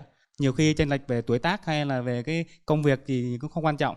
Để mong sao hai anh chị gặp nhau cảm thấy hợp thì mình ở nút hẹn hò cho nhau. Cảm ơn em. Rồi, cảm ơn Cưng. Một cái băn khoăn nho nhỏ là hiện nay Tiền ở Đắk Lắk không thuận lợi trong tình yêu. Hồi nãy em có nói là hồi đó em ở thành phố Hồ Chí Minh đúng không? Em có cái thời gian 6 năm ở thành phố Hồ Chí Minh. Em làm gì? Em làm bên sửa chữa vận hành máy tàu thủy đấy. Bây giờ có thể khi nào em nghĩ là em có thể chuyển tiếp tục là đến thành phố Hồ Chí Minh không? Thì em nghĩ là khi mà em mà quen được một cô gái nào cái tình yêu lớn, đủ lớn thì em có thể quay lại Sài Gòn tìm một cái công việc gì đó, dành thời gian để tìm hiểu bạn gái. Sau đó thì có thể là khi mà tiến xa hơn chỉ có một cái định hướng vững chắc về nghề nghiệp để mang lại cái sự niềm tin cho cô gái đấy. Hai người có đủ niềm tin thì con nghĩ là sẽ đó là ý kiến chàng trai có thể trở lại thành phố Hồ Chí Minh. Rồi, mở rào đi. Ok. Thôi mở rào để mình lựa chọn quan điểm nào tốt nhất thôi ha. Bắt đầu đi Tiền. Không gian này là của em đó. Chào em. Anh có một quà gửi tặng cho em. Dạ, dạ rồi. Cà phê, anh là nông dân cần cà phê nên anh gửi tặng em hạt cà phê. Dạ vâng. Dạ em cũng Ly có cà phê quà. Ban Mê. Đây là bánh tự làm ạ. Mong là anh thích đồ ngọt. Dạ. Anh rất thích đồ ngọt đấy. Dạ vâng. Em có thể muốn thay đổi một cái môi trường công việc, ví dụ trồng cây không? Trồng cây thì không ạ, nhưng mà ví dụ như lên Đắk Lắk ở và làm khách sạn ở Đắk Lắk được. Wow. Dạ, tại vì mình làm là về bên khách sạn du lịch, cho nên là hệ thành phố nào có địa điểm du lịch, có khách sạn là có thể sống và làm việc được. Đắk Lắk giờ cũng là trung tâm du lịch đó. Dạ đúng rồi. Khi mà anh gặp một người chân thành thì anh có thể quay trở lại thành phố Hồ Chí Minh, có thể làm việc, tìm một cái công việc nó phù hợp với cái sở trường, năng lực của mình. Em muốn là người đàn ông tháo vát công việc ở bên ngoài. Dạ, tại vì em có thể là lo được về việc về gia đình, về nội trợ. Còn những công việc mà thiên về tháo vát những việc ở bên ngoài xã hội hay là những cái việc gì to lớn thì mong chờ người đàn ông. Thế là bạn là hoàn toàn là người phụ nữ của gia đình, bạn chấp nhận bạn đứng ở hậu phương. Tuổi mình cũng bắt đầu có thể dừng vợ gả chồng rồi đó. Bây giờ thử hai bạn bàn với nhau đi. Trong thời gian bao lâu ta có thể làm điều đó? Nếu mà hướng tới tương lai gần thì có thể cuối năm nay chẳng hạn. Cái thời điểm của anh hơi khớp với em ấy. Đấy, cuối năm phát xong rồi là sinh con luôn. Hy vọng là như thế. Hẹn nhau cuối năm nha. Anh có thể xin phép cô bác cầm tay em hát. Đúng rồi đó. Dạ, mạnh mẽ như thế. Cầm hai tay, nhìn thẳng vào mắt nhau. Cầm hai tay luôn để mình nhìn đối diện luôn đó. Anh xa em chẳng cũng chợt lẻ loi thân thờ, biển vẫn thấy mênh dài rộng thế, xa cánh buồm một chút đã cô đơn. Gió âm thầm không nói mà sao núi phai mòn, em đâu phải là chiều mà nhuộm anh đến tim. Sóng có nghĩa gì đâu nếu chiều nay em chẳng đến, dù sóng đã làm anh nghiêng ngả vì em. Quá tình cảm. Hãy nói tận đáy lòng của mình về người đối diện, em gái. Em cứ nhìn thẳng vào mắt anh, em cứ tự tin em chia sẻ. Đúng theo rồi, cái cảm nhận của em đi. Thấy nông dân 4.0 chưa? Dạ đâu có nông dân đâu. Anh nông dân thật mà. Dạ. Trai sạn cầm tay em đến nãy giờ mà không cảm nhận được. Dạ không. Em chỉ có muốn nói là hút thuốc lá có hại cho sức khỏe. Wow, anh. Nhưng mà anh hy vọng là hôm nay cái tình cảm của em sẽ đủ lớn dành với anh. Bấm nút hẹn hò cùng anh nghĩ là anh đâu cần hút thuốc nữa. Cứ gặp em cần gì hút thuốc nữa. Tức là em bấm phát anh bỏ thuốc bỏ luôn, anh bỏ ngay lập tức. Tại vì anh nghĩ là cái con người của anh là giữ chữ tín rất là tốt. Nói được là anh sẽ làm được ấy. Dạ. Chúng ta về vị trí đi. Về vị trí đi. Để thay mình nút bấm đi em trai, bên tay trái. Tay trái, đúng rồi. Thôi, hãy nhắm mắt lại, kiểm tra 30 giây con tim mình nó có rung động hay chưa. Rồi. Chuẩn bị. 1 2 3. Trời ơi, bấm đồng điệu luôn mới ghê chứ. Chúc mừng, vui, chúc vui, mừng. vui. Chúc mừng anh trai, chúc mừng anh gái. Nào, hãy nắm tay nhau. Nắm tay. Không phải bắt tay mà không phải nắm tay thế nữa. Đang vô nè, đang vô nè, nè. Đó, đúng rồi đó. Con hy vọng là hai bác có thể cho chúng con cơ hội tìm hiểu nhau. Bây giờ mình xin phép cha mẹ cho hôn má bạn gái cái đi nào. Em đã sẵn sàng chưa? Em đã sẵn sàng chưa gớm? Làm như là đi thi game ấy. Không, ý là hỏi bạn gái con muốn để cho em cứ tự tin lên. Tại vì sờ vào tay mát lắm, con nghĩ là hôn vào má sẽ rất là mát, tuyệt vời. Phong thấp. Con cứ đó. Xin tặng lên em một nụ hôn được không? Wow.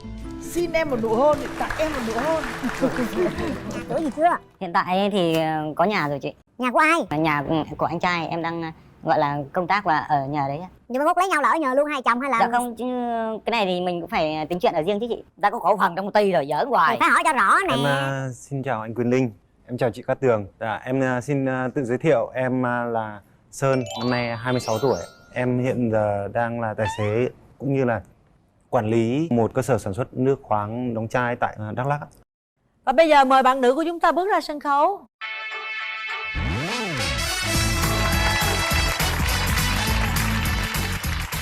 Linh và anh người chơi bên đó chào những gì khán giả. Vâng, chào em. Dạ. Dạ em tên là Quanh. Quanh năm nay bao nhiêu tuổi? Dạ em 26 tuổi. 26 luôn. Quê em ở Gia Lai. Hiện em đang làm thợ tóc ở trong này. Quê ở Gia Lai mà sinh sống làm gì trong này luôn? Dạ. Như là mình có tiệm riêng hay mình đi làm thợ cho người ta? Em làm cho chủ. Làm cho chủ. Mình có thời gian để đi hẹn hò không? Dạ có, nhưng mà đi chơi hơi muộn. Mình làm tới mấy giờ thì mình nghỉ? Dạ 9 giờ tối. 9 giờ tối có nghĩa là giờ hẹn hò đi chơi là phải đi sau 9 giờ. Dạ. Cái ưu điểm của em là gì? Em thì tính thì luôn có trách nhiệm trong công việc. Nhưng mà có cái lúc ai mà làm không có nghĩ là hãy cằn nhằn lắm. Vậy còn cái điểm yếu của mình, khuyết điểm của mình là gì? Khuyết điểm á hả? Thì nói chung là nói hơi nhiều. Nói nhiều.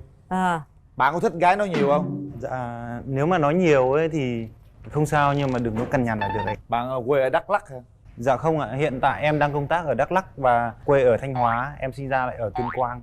Nhưng mà vào Đắk Lắk là ở ngoài Đắk Lắk luôn, là quản lý cái cơ sở nước khoáng đó của bạn hay là bạn làm quản lý thôi? Dạ em làm quản lý và cũng chung vốn với lại anh trai. Có cổ phần. Dạ. Anh trai, anh ruột của em. Dạ vâng. Như vậy kinh tế cũng ổn định chứ nha. Dạ. Ủa nhưng mà xa lắm phải không anh Linh? Đắk Lắk thì vào đây thì cũng dạ, vài trăm cây số. Nhưng mà cô này ở Sài Gòn người Đắk Nhưng mà Lắk cô kia ở Gia Lai mà. Gia Lai là quê thôi. Gia Lai thì Đắk Lắk thì cũng gần nhau anh ạ. Đúng rồi.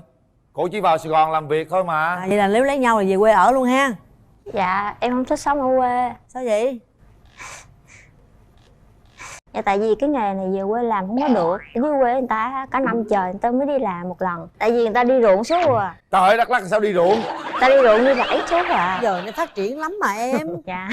Em thích người phụ nữ như thế nào? Thì em thích người phụ nữ có cá tính, cũng phải có một chút gọi là quyết đoán nữa. Bạn có nói được, bạn có làm được hay không? Nói chung ai cũng mong muốn là có một người con gái đoan trang, thùy mị. Rồi còn gì nữa? Cao, thấp? Nói chung là cao khoảng 1m60 trở lên và có vốn nấu ăn. Em cao mét mấy? Dạ em có cao 1m75 thôi chị ơi. 1m75 hả? Ủa em cao mét mấy? Em cao có 1m50 à. Có 1m50 à, được không? Được không anh? Dạ nói chung là có thể nhích lên nhích xuống chị ơi. Nhích lên gì được, chiều cao ta lại vậy rồi chứ nhích gì được. Tiêu chuẩn của em có thể nhích lên nhích xuống đấy chị. Ủa mà trước này em có mối tình nào chưa? Dạ em có 2 mối tình. 2 mối tình, chia tay bao lâu rồi? Dạ cũng được 3 năm rồi. Trong 3 năm nay là không có đối tượng nào theo đuổi luôn hả? Có, nhưng mà tại vì công việc của em ở suốt trong tiệm á, thành ra nhiều lúc người ta rủ đi chơi mấy lần mà đi không được thôi người ta bỏ cuộc luôn. Chà, giờ cũng khó quá, hẹn hò thì cũng khó. Nhưng mà có đặt ra cái chuẩn người đàn ông của mình là như thế nào không? Thì nói chung người đó thì biết quan tâm, chăm sóc và chia sẻ được thông cảm công việc của em làm là ok thôi. Nhưng mà bây giờ cái cặp đôi này nó hẹn hò khó khăn quá anh Linh ơi. Cô này bây giờ cô làm suốt ngày từ xa, cô ở trong tiệm tóc luôn, rồi làm từ sáng đến 9 giờ tối. Em ở trong tiệm tóc luôn vậy đó hả? Dạ. Ví dụ giờ cái người yêu em, ta có công việc ổn định ở Đắk Lắk, về quản lý cái hãng nước khoáng đó, nước suối đó, xong ảnh chạy xe, rồi ông thậm chí mở cái tiệm. Trời ơi, mở cái tiệm uống tóc trên đó ở cho Đắk em. Lắk luôn. Chịu không? Dạ được. Dạ được. Trời ơi, có gì đó thôi mà. Thì đó, cái đó phải để đàn ông thuyết phục chứ em nói sao được à. Bây giờ có cái điểm mở tiệm uống tóc, làm tóc cho cô ấy không? Có luôn hả? Dạ. Nếu anh và em đến với nhau ấy, thì em sẽ có một tiệm uốn tóc, tiệm làm tóc thì em có chịu không? Dạ được anh. Dạ được. Giờ không cần đặt tiêu chuẩn gì luôn hả? Tình yêu ấy ghê không? Đưa ra quá chừng tiêu chuẩn luôn, cao 1m7, 1m6 gì đó, cuối cùng là không cần tiêu chuẩn gì hết. Cái điều gì em không thích ở người đàn ông? Để chị qua coi mặt cho em nè. Không thích hả? Nói nhiều, nóng tánh. Nãy giờ anh là thấy có nói nhiều không? Dạ không. Ngoài ngoại hình? Không, hút thuốc. Ngoại hình thì cao 1m65 trở lên được rồi. Em có hút thuốc không? Chị thích em rồi đó. Dạ em có hút thuốc nhưng mà nói chung có thể bỏ được chị ạ. Đó, thấy chưa? Rất là quyết liệt luôn. Mình lấy nhau ra Đắk Lắk ở là mình ở chung gia đình cha mẹ hả? Hay là mình... Dạ không, em đang làm ở đó thôi chứ còn ba mẹ em vẫn ở Tuyên Quang. Nhưng mà giờ cái chỗ ở Đắk Lắk là có nhà cửa gì chưa? Hiện tại thì có nhà rồi chị. Nhà của ai? Nhà của anh trai, em đang gọi là công tác và ở nhờ đấy. Nhưng mà mốt lấy nhau là ở nhờ luôn hai chồng hay là... Dạ không, chứ cái này thì mình cũng phải tính chuyện ở riêng chứ chị. Ta có cổ phần trong công ty rồi, giỡn hoài. Thì phải hỏi cho rõ nè. Cô này cô đang ở Sài Gòn, cô làm việc, rồi em ở trên Đắk Lắk. Mình có thể sắp xếp thời gian để gặp nhau, hoặc là mình xin nghỉ để dành cho nhau. Nghĩ là mất sở hữu của người ta đó. Người ta làm tóc mà nghĩ ngày là mất sở hữu của người ta. Nhưng đồng ý mỗi tháng vô thăm cổ một lần không? Dạ được. Bây giờ bạn nữ người ta, phụ nữ ai cũng muốn nhõng nhẽo, nhiều khi người ta bệnh hay người ta mệt gì đó, rồi cái tối tối người ta muốn anh ơi vậy đó mua cho em tô bún tô phở gì đó, rồi em ở xa quá rồi những khúc đó rồi làm sao? Thì lúc đó thì nhờ bạn kế bên. Hả? Đúng rồi. rồi. Ai? Ví dụ bạn gái kế bên. Được, tôi thích bạn rồi đó, rất là quyết liệt. Phải cô gái mới vậy mới được chứ. Nhưng mà bây giờ thì hỏi thiệt em nè, nếu như nãy giờ anh nói vậy rồi đó, bây giờ trường hợp ví dụ lâu lâu anh xuống đây một tháng anh xuống một lần anh chơi với em thì em có xin chủ để đi chơi rồi để tìm hiểu nhau được không? Không, rồi. Giờ phải có sao hỏi thăm chị chủ ơi. Hôm nay có bà chủ em đi với em không? Dạ có ạ. Có, hỏi luôn. Trời ơi. Chủ đâu? Ở xanh. Chào chị. Đó, có bà chủ quyết định luôn nè đó. Tình yêu là do chị quyết á, chị cho đi mấy ngày tuần. Trước tiên là chị thấy anh bên đó được không? Cũng được chị. Thí dụ lâu lâu em trai này vô một ngày thì em cũng sẽ sắp xếp cho bé Oanh để nghỉ một ngày. Vậy thí dụ đám hỏi cho nghỉ mấy ngày? Đám hỏi thì em cho nghỉ nguyên tháng luôn. Tại lúc đó em tìm thợ khác rồi. Trời ơi, thấy chưa? Giả dụ em và Oanh quen nhau thì em có thể về gia đình Oanh xin ba mẹ cho hai bọn em tiến tới, thì lúc đó chị có thể sắp xếp thời gian cho bọn em không? Được chứ, tại vì cái chuyện đó đã chị cho bé Oanh hôm nay đến đây thì Dạ. cái chuyện để hẹn gặp nhau với em thì đương nhiên là chị phải quyết định cho bé Oanh nghỉ được chứ. Dạ. Dạ cảm ơn chị. Ủa hiện giờ là ba mẹ em ở đâu? Dạ mẹ đang ở quê ạ. Ba mẹ em ở quê là làm cái gì? Dạ mẹ thì ở nhà nuôi heo, ba thì làm rẫy cà phê. Kinh tế có ổn định không? Dạ kinh tế thì bây giờ nói chung nó cũng hơi xuống, cho nên em phải giờ em vừa đi làm mà phải vừa lo cho ở nhà. Em của em mới đi học ra trường. Em đi làm là em lo cho em đi học luôn? Dạ rồi phải nếu mà dư thì gửi về quê cho mẹ nữa. Cũng vất vả quá ha. Thôi hy vọng rằng có anh ấy anh mở cho em cái tiệm tóc cho em đỡ gần nhà, vừa về chăm sóc ba mẹ được. Đó, mà đã vậy là có cái công việc mình làm ổn định nữa. Rồi bây giờ kéo màn lên.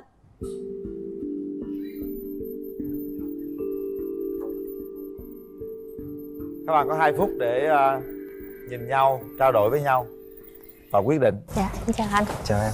Dạ. Anh có món quà tặng em. Dạ cảm ơn anh. Nếu mà có một người mà chăm lo cho cuộc sống của em cũng như là tương lai của em thì em nghĩ như thế nào? Dạ được. Nếu mà anh có thể chia sẻ được, lo được cho em thì em ok. Anh nói thêm với em ấy là công việc của anh ấy thì nó cũng khá là bận rộn. Anh có thời gian dành cho em thì lúc đó em có thể thu xếp thời gian dành cho anh được không? Dạ được. Nếu mà em và anh đến với nhau thì anh nghĩ hy vọng là mình hợp nhau.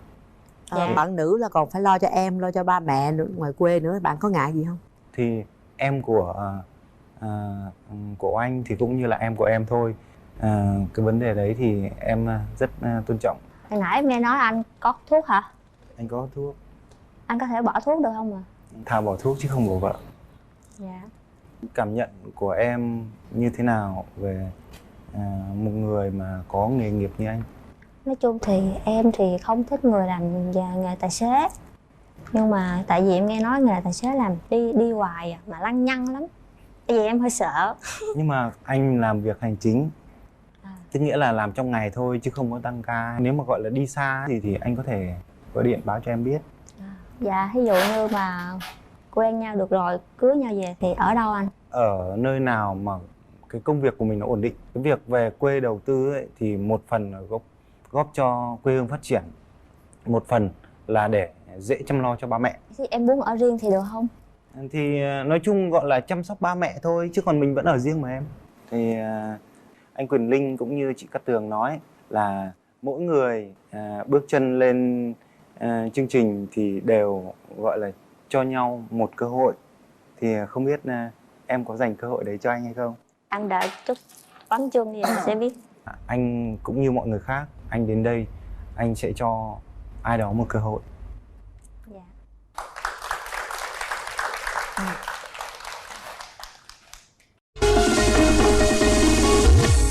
Chúng ta sẽ có 3 tiếng đếm để quyết định. Đắk Lắk và Gia Lai, tuy 2 mà 1. 3 2 1.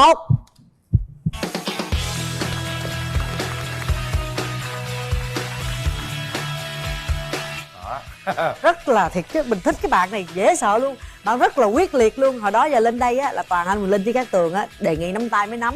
Còn lần này vừa bấm chuông cái đứng lên là tự động qua nắm tay luôn. Thích bạn nữ chưa? Mình thích. Dạ, hiện tại là nói chung là cảm xúc dâng trào nên là khá run. Tặng bạn vé xem phim để hai bạn có thể đi xem phim tìm hiểu kỹ hơn. Đây là quà tặng dành cho hai bạn, nước xịt thơm miệng thảo dược Relax. Dạ vâng, cảm ơn anh. Tôi nghĩ đây em rất là hạnh phúc tại đây là một cái bờ vai chị nghĩ là rất là vững chắc cho em nương tựa. Mỗi câu mà tôi nhớ bạn đó là gì? Hãy trở về quê hương để xây dựng quê hương đất nước, để chăm sóc ba mẹ. Hay, cái này rất là hay ha. Hy vọng là hai bạn sẽ sớm tìm thấy được hạnh phúc. Dạ vâng, em cảm ơn.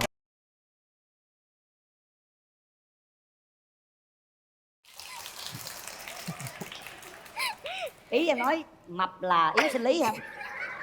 Một phần ảnh hưởng anh ạ. Vậy mấy người ốm mạnh à? Người ốm nhưng mà họ giống như không phải là ốm kiểu thiếu dinh dưỡng, mà họ ốm là kiểu săn cơ á, thì chắc chắn thì cơ thể họ sức khỏe họ mạnh thì tất cả các cơ quan cũng sẽ được bình thường. Anh à, thôi mình đừng nói gì nữa, bởi vì người ta là cô giáo dạy sinh học, anh hiểu không? Đó là lý thuyết. À, đó là lý thuyết hả? Thực hành nó khác. Đúng rồi anh. Dạ. Chưa chắc. Mập đôi khi nó cũng mạnh lắm mà. Dạ. Thôi dẹp cái chuyện nó qua một bên, mình trở lại chuyện làm mai đi. Tự nhiên nãy giờ vô làm mai làm nhỏ ngồi đi, thấy nó mập nó cười hoài à. Dạ. Mập không yếu nha. Dạ. Dễ Rồi, thương hết sức. tôi hiểu rồi. Vậy thôi bây giờ mình sẽ gác cái chuyện sinh học qua một bên. Mình sẽ nói chuyện tình yêu. Bây giờ bỏ chuyện sinh học đi, nói chuyện sinh đẻ đi. Quên. Thôi mình nói chuyện sinh sản được không?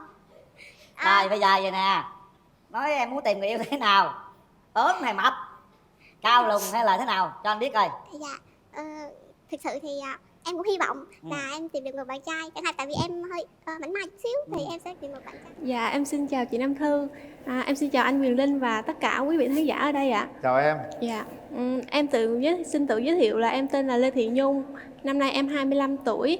Nghề nghiệp của em là giáo viên, hiện tại đang sinh sống và làm việc tại quận Bình Tân, thành phố Hồ Chí Minh ạ. Dạ. Nhung là giáo viên. Dạ. Em dạy môn gì hả Nhung? Dạ em dạy môn sinh học vậy ạ. Cô giáo dạy sinh. Dạ đúng ạ. Tức là mình làm việc và sinh sống tại thành phố Hồ Chí Minh. Dạ đúng rồi. Tân Phú hả em? Dạ ở quận Bình Tân, thành phố Hồ Bình Chí Minh. Quận Bình Tân. Rồi Nhung là cô giáo dạy sinh ở quận Bình Tân, 25 tuổi. Xin mời đàn trai ạ. Dạ em xin chào anh Quyền Linh đẹp trai. Dạ chào chị Nam Thư đẹp gái. Chào anh. Dạ, chào bạn nữ xinh xắn và chào tất cả quý vị khán giả. Em xin tự giới thiệu, em tên là Hồ Quốc Hưng. Em hiện tại 28 tuổi, đang sinh sống và làm việc tại tỉnh Bình Thuận. Dạ. Ở Bình Thuận vô hả Hưng? Dạ em ở Bình Thuận vô anh. Hưng làm công việc gì? Dạ hiện tại thì em đang làm bên quản lý quán cà phê và kinh doanh tự do về bất động sản. Dạ. Làm hai thứ luôn ha. Dạ làm hai hướng. Có ý chí cầu tiến quá hả? Dạ.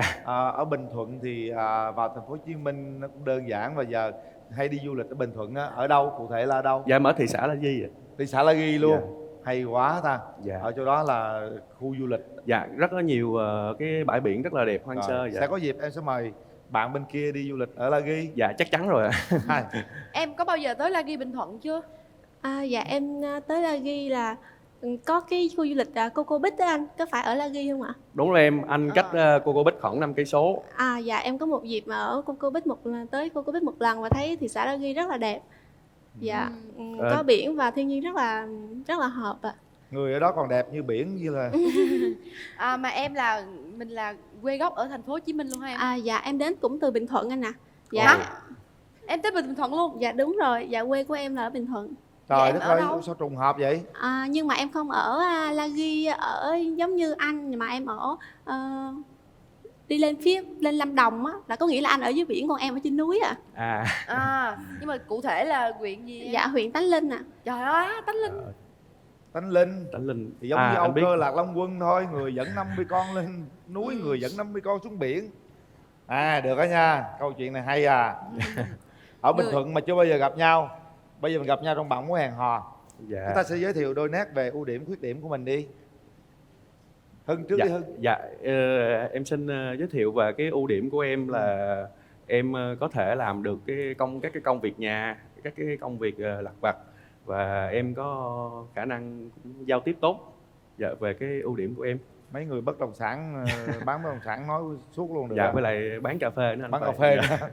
Cho nên là phải lanh thường xuyên lắm giao tiếp. Dạ. Rồi Đó là ưu điểm. Dạ, về ưu điểm. Còn khuyết điểm? Còn về nhược điểm, về khuyết điểm của em thì em thứ nhất là em không biết nấu ăn. Dạ, và thứ hai là em hay bị run khi mà hồi hộp căng thẳng là em hay bị run. Dạ. Đôi khi em tiếp khách hàng mua bán đất rồi tiếp khách hàng cà phê em run hoài vậy đó hả? Dạ không, khi giao tiếp với lại khách hàng thì em không có run. Dạ. Thì coi nay em thuyết phục bên kia mua miếng đất ở Bình Thuận đi, coi như vậy cho nó khỏe đi không? Dạ, chắc là vậy. Rồi mời đàn gái.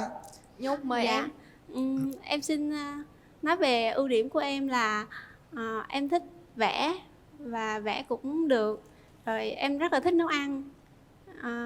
Mặc dù nấu ăn cũng bình thường thôi nhưng mà em rất là thích nấu những cái món mới, nên là những người bạn của em mà mỗi lần thử nghiệm những món mới của em thì nói trời ơi không biết bữa nay làm món gì đây, chết tôi rồi. Nhưng mà thực sự em rất là đam mê nấu ăn ạ. Và em thích trang trí nhà cửa nữa, cho nên là anh không có khí nấu ăn thì em đảm đương phần đó được, tại vì đó là đam mê của em ạ. Đam Dạ. mê thì đã đành rồi, những món mới nhưng vấn đề ăn có được hay không? Nhưng mà hầu như thì ai cũng thích anh à.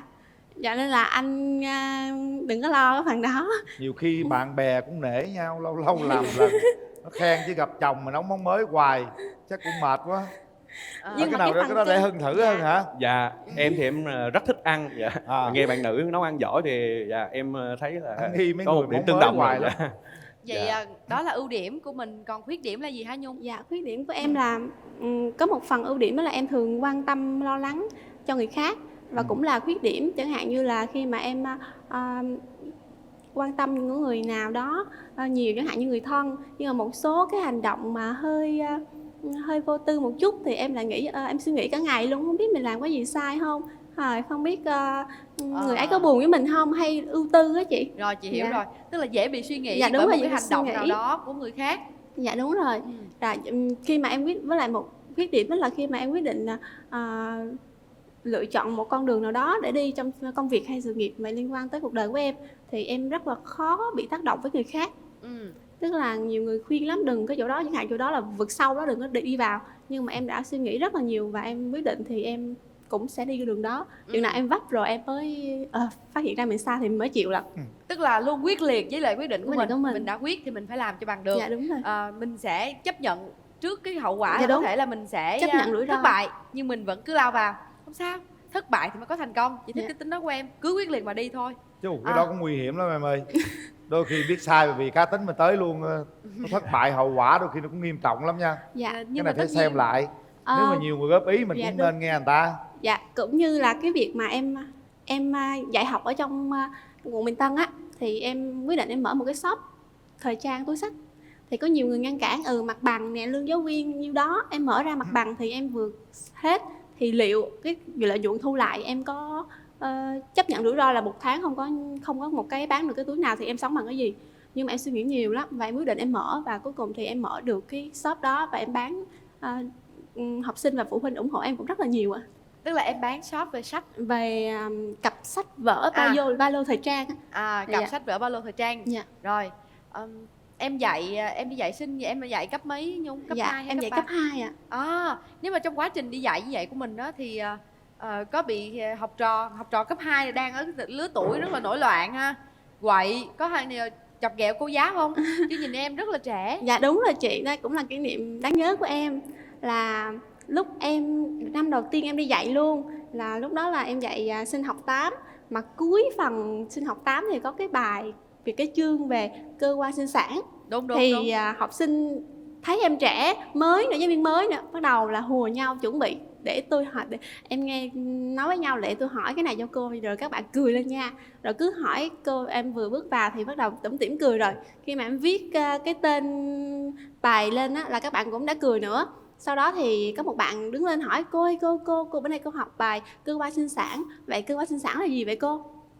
Xong cái cả lớp cười ầm lên. Sau đó em giữ trật tự, em nói các bạn giữ trật tự, rồi thắc mắc gì từ từ chúng ta cùng giải đáp.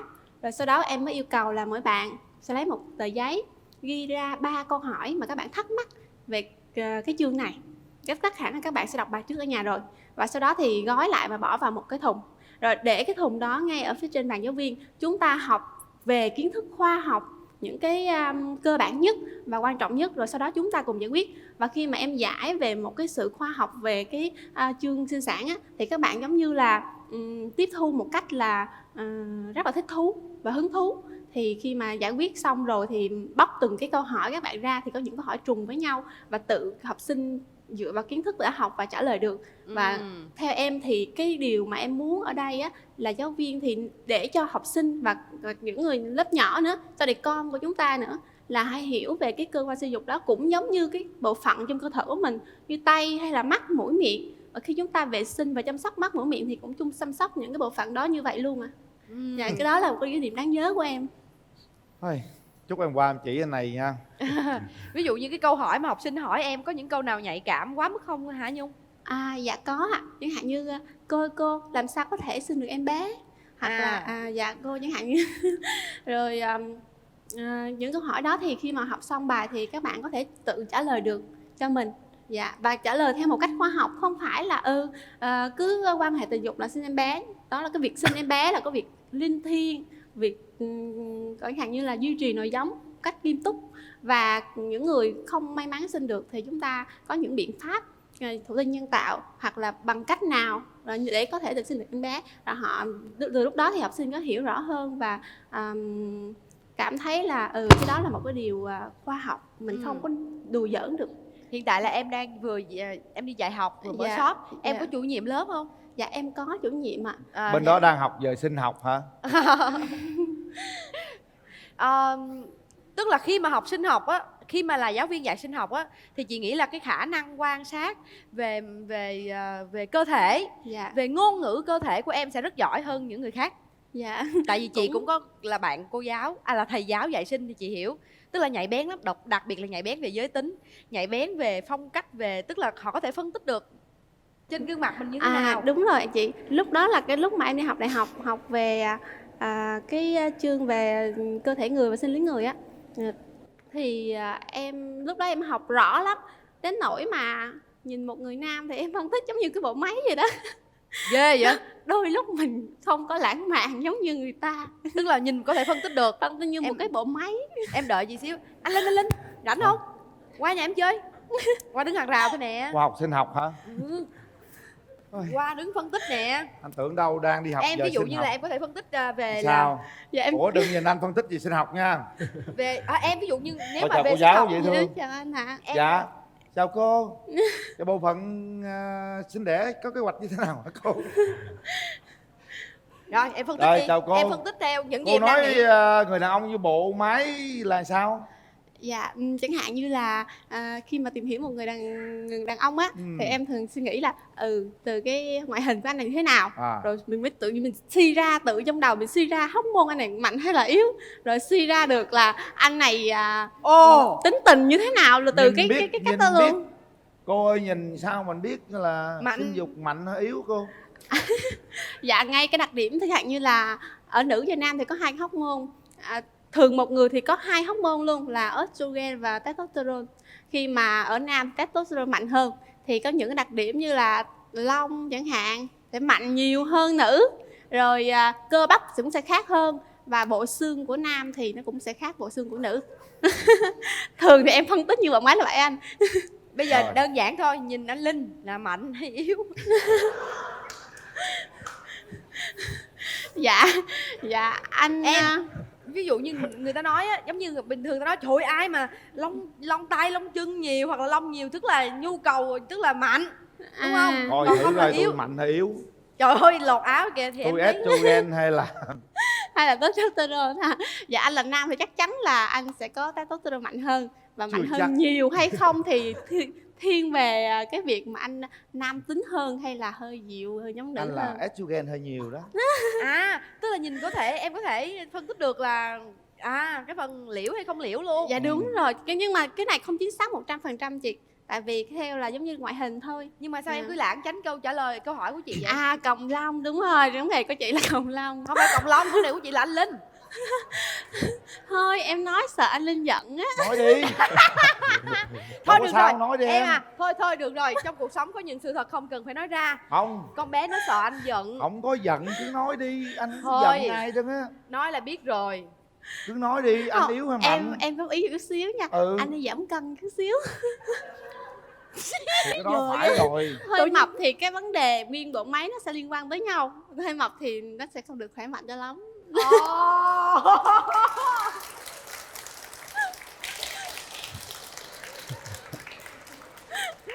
Ý em nói mập là yếu sinh lý hả? Một phần ảnh hưởng anh ạ. Vậy mấy người ốm mạnh à? Người ốm nhưng mà họ giống như không phải là ốm theo kiểu thiếu dinh dưỡng, mà họ ốm theo kiểu săn cơ á, thì chắc chắn thì cơ thể họ sức khỏe họ mạnh thì tất cả các cơ quan cũng sẽ được bình thường. Anh Linh à, thôi mình đừng nói gì nữa, bởi vì người ta là cô giáo dạy sinh học, anh hiểu không? Đó là lý thuyết.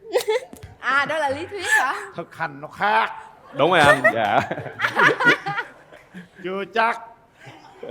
Mập đôi khi nó cũng mạnh lắm mà. Dạ. Thôi dẹp cái chuyện nó qua một bên, mình trở lại chuyện làm mai đi. Tự nhiên nãy giờ vô làm mai làm nhỏ ngồi đi, thấy nó mập nó cười hoài à. Dạ. Mập không có yếu nha. Dạ. Dễ Rồi, thương hết sức. tôi hiểu rồi. Vậy thì thôi bây giờ mình sẽ gác cái chuyện sinh học qua một bên. Dạ. Mình sẽ nói chuyện tình yêu. Bây giờ bỏ chuyện sinh học đi, nói chuyện sinh đẻ đi. Đúng quên. Thôi mình nói chuyện sinh sản được không? Rồi bây giờ vậy nè, nói em muốn tìm người yêu thế nào, ốm hay mập, cao lùn hay là thế nào, cho anh biết coi. Dạ, thực sự thì em cũng hy vọng là em tìm được một bạn trai, chẳng hạn tại vì em hơi mảnh mai chút xíu thì em sẽ tìm một bạn trai khỏe mạnh, với càng tập gym cho nó có cơ thì càng tốt, có sự quyến rũ, có sự quyến rũ về nam tính.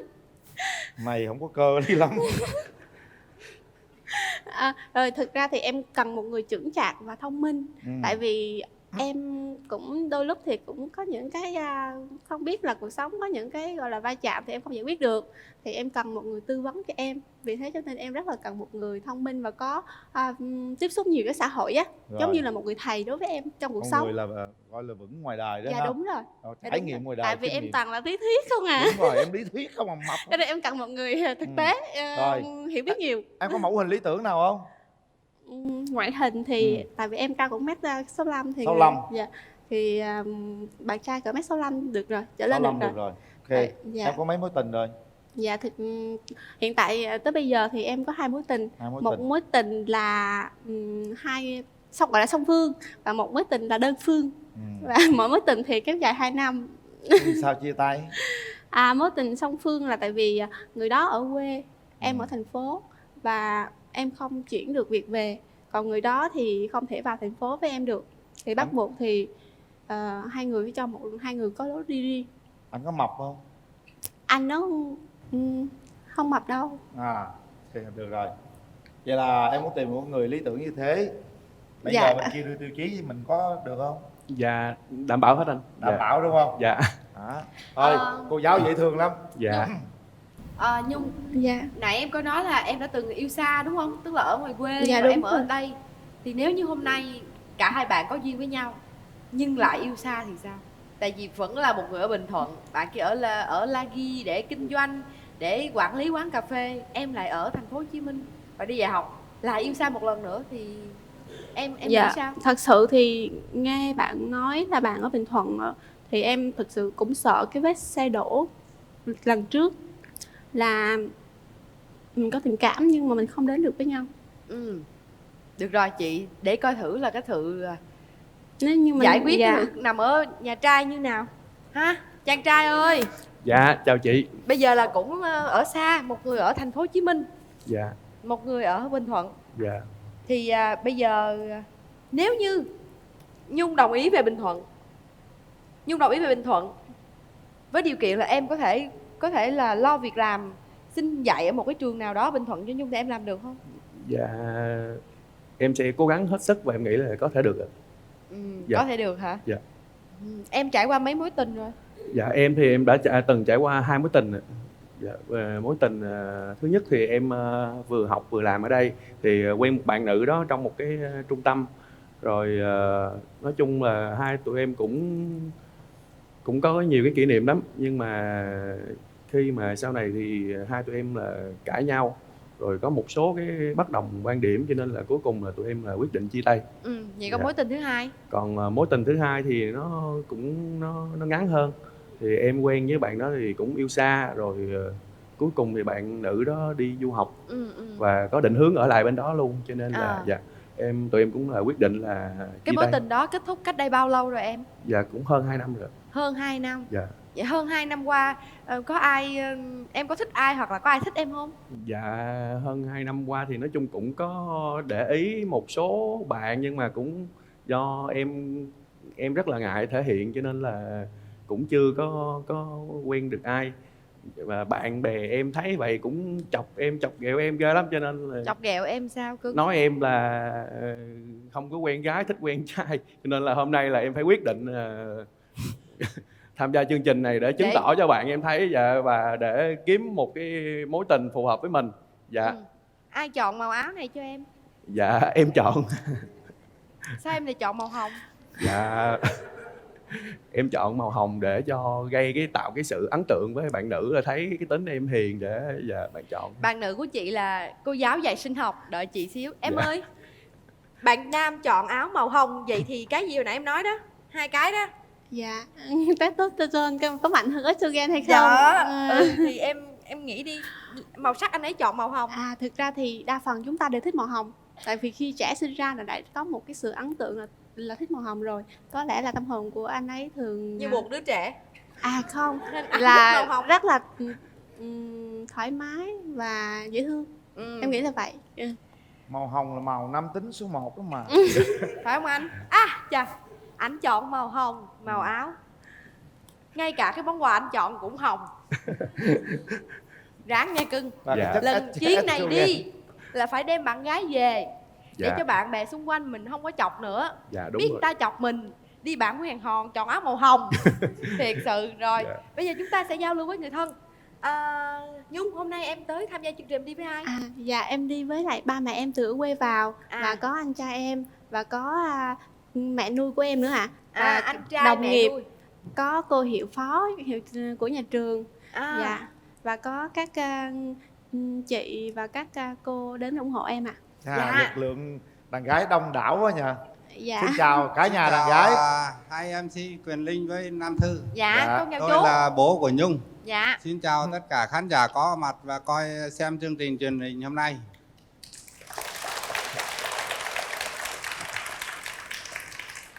Thì tôi có nhận xét về Nhung như thế này. Nhung là tôi thì gia đình ở trên Đam My, nói Đam My Bình Thuận. Gia đình thì đông con. Nhung là thứ tư. Dạ. Tôi 6 đứa con lận, 5 gái 1 trai.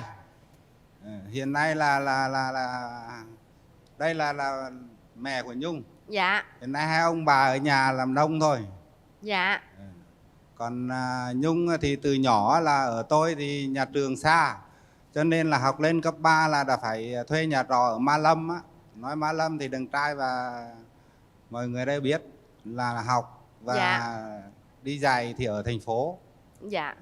Còn bây giờ thì ở bên đằng trai thì có cho hỏi cái là gia đình được đông con không? Rồi bố mẹ sao? Dạ con là con trai út, còn con còn 2 chị nữa là bác. Hiện tại con đang sống chung với lại ba mẹ. Dạ. Rồi thì nếu mà 2 đứa đi đến hôn nhân thì cách trở như vậy thì bên đằng trai có giải quyết được để đi lại gần với nhau không? Dạ nếu mà hai bác cho phép con và Nhung quen nhau thì con nghĩ cái khoảng cách mà trong cái tỉnh Bình Thuận của mình nó không có xa lắm đâu. Dạ từ bên Tánh Linh và La Di thì con nghĩ là cũng rất là gần. Còn về cái công việc của Nhung, nếu mà Nhung về được ở La Di thì con sẽ cố gắng hết sức để lo cho Nhung có một cái công việc ổn định, nên hai bác cứ yên tâm ạ. Dạ. Vậy thì nói chung là bác đồng ý đó. Dạ con cảm ơn bác.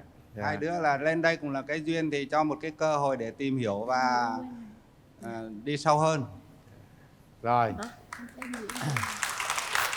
Chị cũng quên.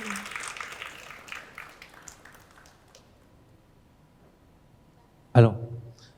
Xin chào MC Quyền Linh, xin chào Nam Thư và xin chào khán giả ở trường quay. Thì đầu tiên là xin nhận xét về em trai. Tuy là mặc áo màu hồng nhưng mà rất là chuẩn, rất là đẹp trai. Phải nói là một người rất là vui tính. Thì mình cảm thấy là mình có cơ hội thì hãy tạo cơ hội cho nhau nha các em. Dạ. Dạ. Đây là ai hả Nhung? Dạ đây là gọi là anh trai ở thành phố của em và giúp đỡ em rất là nhiều, và anh là chuyên viên của một bộ môn sinh của quận Bình Tân. Dạ. Tức là cũng là giáo viên, dạ, cũng là đồng nghiệp nhưng mà làm bên quản lý. Dạ, cũng là đồng nghiệp của Nhung. Dạ rồi, cảm ơn chị là đàn gái bên mình. Xin mời đàn trai. Đàn trai. Dạ, hôm nay em đến đây với chị của em và bạn của em ạ. Dạ. Chị ruột á hả? Dạ, chị ruột em. Dạ. Dạ em chào anh Quyền Linh, chào bạn Nam Thư, với lại con chào gia đình bên kia ạ. Thì xin cho em nói trước về cái bạn gái. Thật sự khi mà chị thấy em bước lên là chị ưng rồi. Nói chung cái bộ đồ của em mặc á, là chị biết là sẽ hợp với Hưng. Cái thứ hai là em cũng biết là Hưng có nói á, là Hưng là con trai út và có 2 chị. Thì chị cũng thương nó nhất tại vì chị cũng có một mình nó là em à. Chị đã đi cùng với nó 30 mấy nồi bánh chưng. Dạ. Thì những cái năm tháng mà nấu bánh chưng còn lại, chị muốn nó có một người phù hợp để cùng với nó song hành. Thì mình trẻ thì mình hay dùng từ là con người thích nhau bởi cái feeling đầu tiên.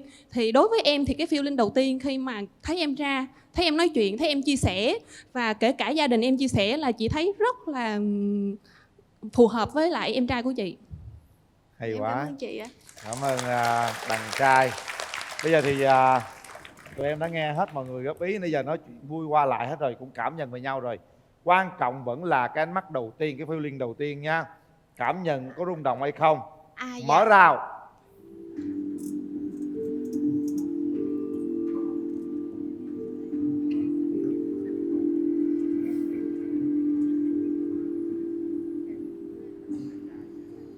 Bắt đầu đi Hưng.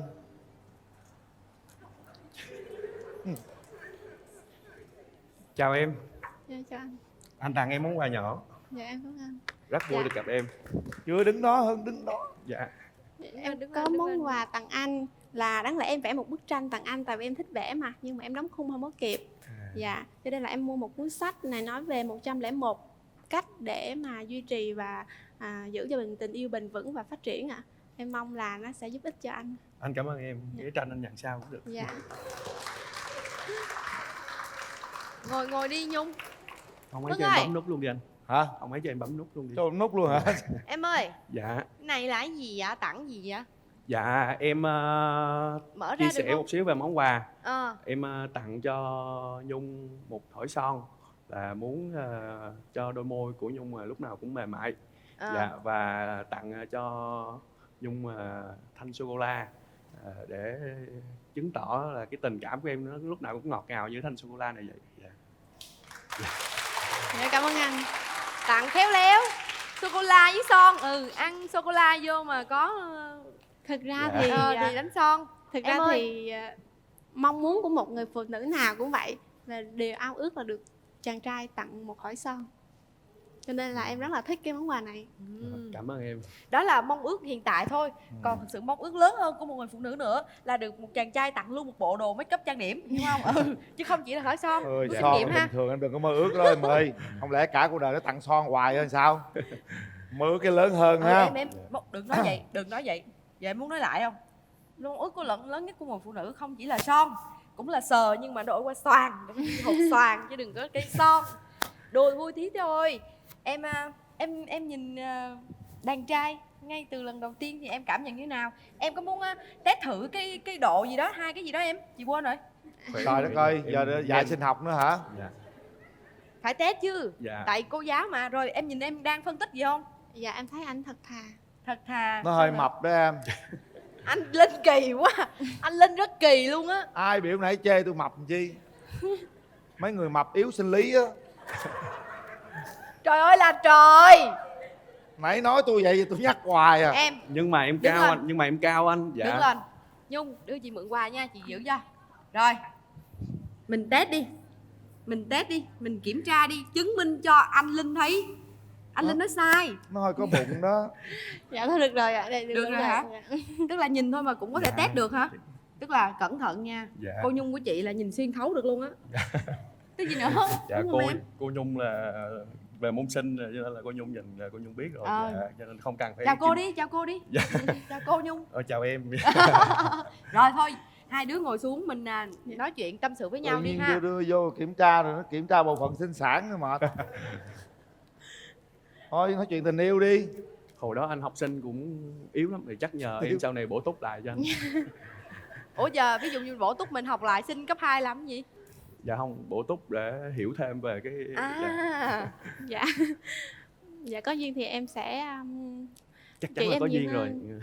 hơn. Em cái ấn tượng về em lúc mà lần đầu tiên gặp anh thì như thế nào? Dạ em thấy anh rất là thật thà, nho nhã và giống một người bạn của em. Ồ vậy à, bạn trai cũ à? Dạ không ạ. Giống một người đồng nghiệp của em thôi, một người bạn ở trong trường. Làm anh lo. Dạ anh cho em hỏi là Em hỏi thoải mái đi, em cứ hỏi đi. dạ anh quan điểm như thế nào về tình yêu? Nói về tình yêu thì anh nghĩ là hai người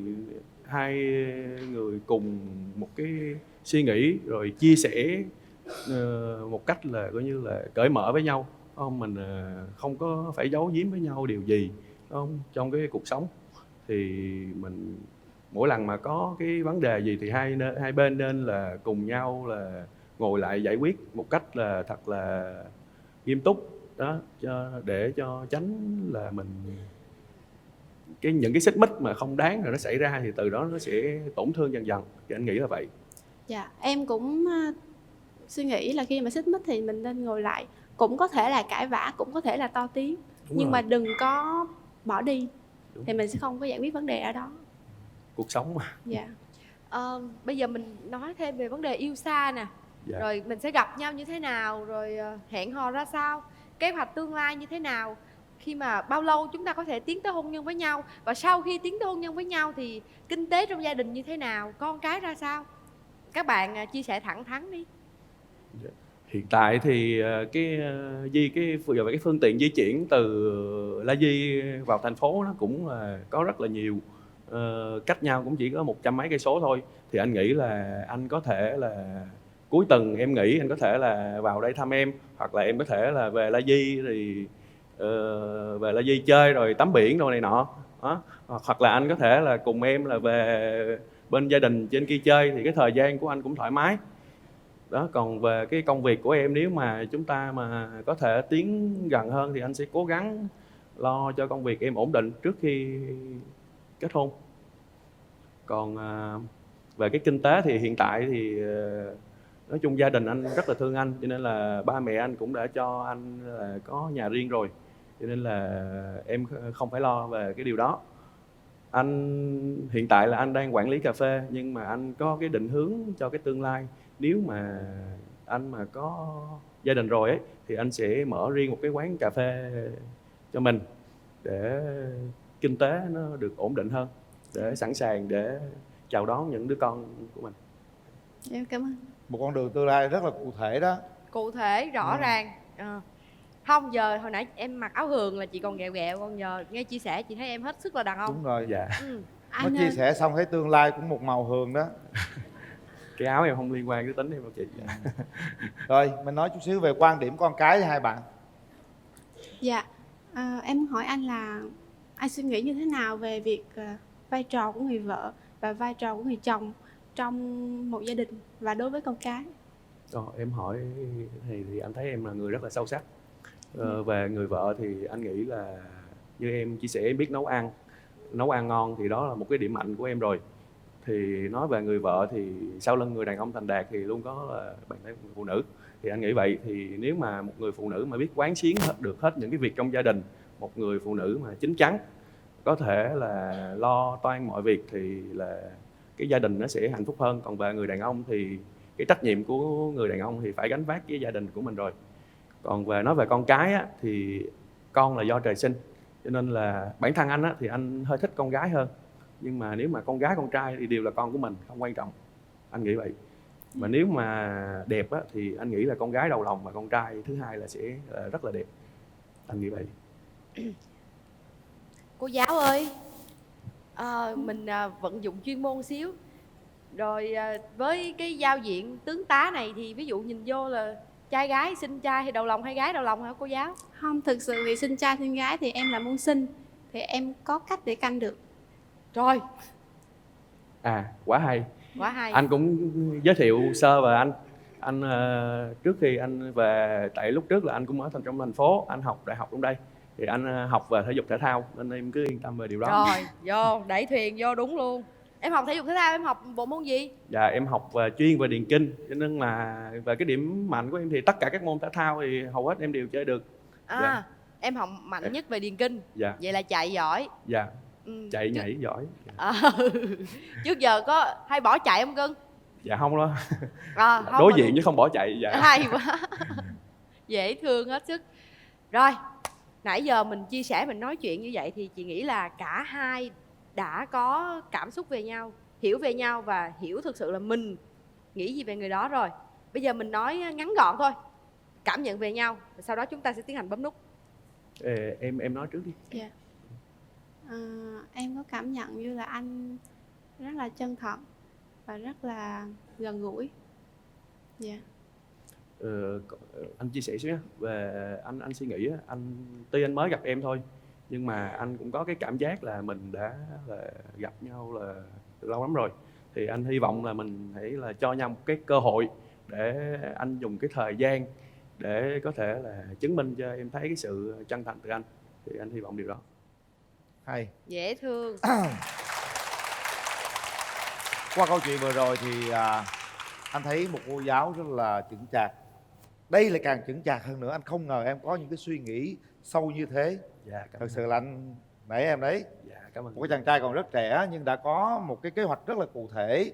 Một cô giáo cũng đang có một cái tương lai rất là tốt. Anh nghĩ rằng hai em năng động, sáng tạo, những con người trẻ của một thời hiện đại có thể kết hợp với nhau để phát triển tương lai và sinh con đẻ cái theo ý muốn. Bởi vì em nó có thể can thiệp đúng không? Khó lắm em. Ngày xưa anh cũng nói vậy đó mà không được đâu. Nói chung là sinh con là do trời cho, mình sinh trai gái gì cũng được hết trơn á, đừng có can thiệp vào tất cả mọi chuyện đó. Bây giờ thì chúng ta nhắm mắt lại 30 giây để suy nghĩ xem đây có phải là một nửa yêu thương của mình hay không. Đã đến lúc chúng ta phải thật với con tim của mình. Để tay vào nút bấm đi.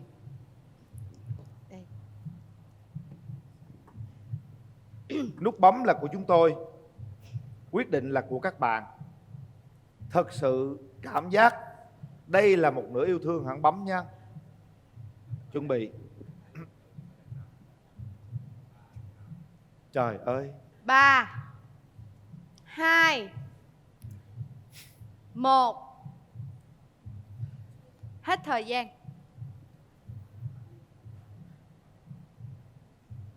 Em gái.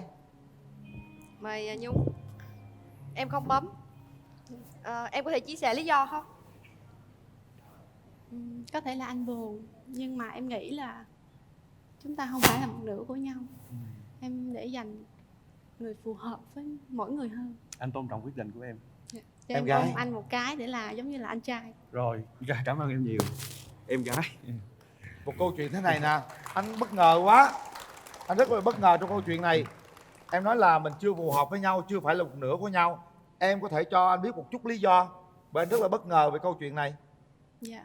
Tại vì em tiếp xúc với nhiều người cũng từ nhỏ đến giờ, nhưng mà hầu như thì nó mang lại cho em cảm xúc thân thuộc như người anh trai hoặc là gần gũi giống người bạn, thì nó không có làm cho trái tim em rung động.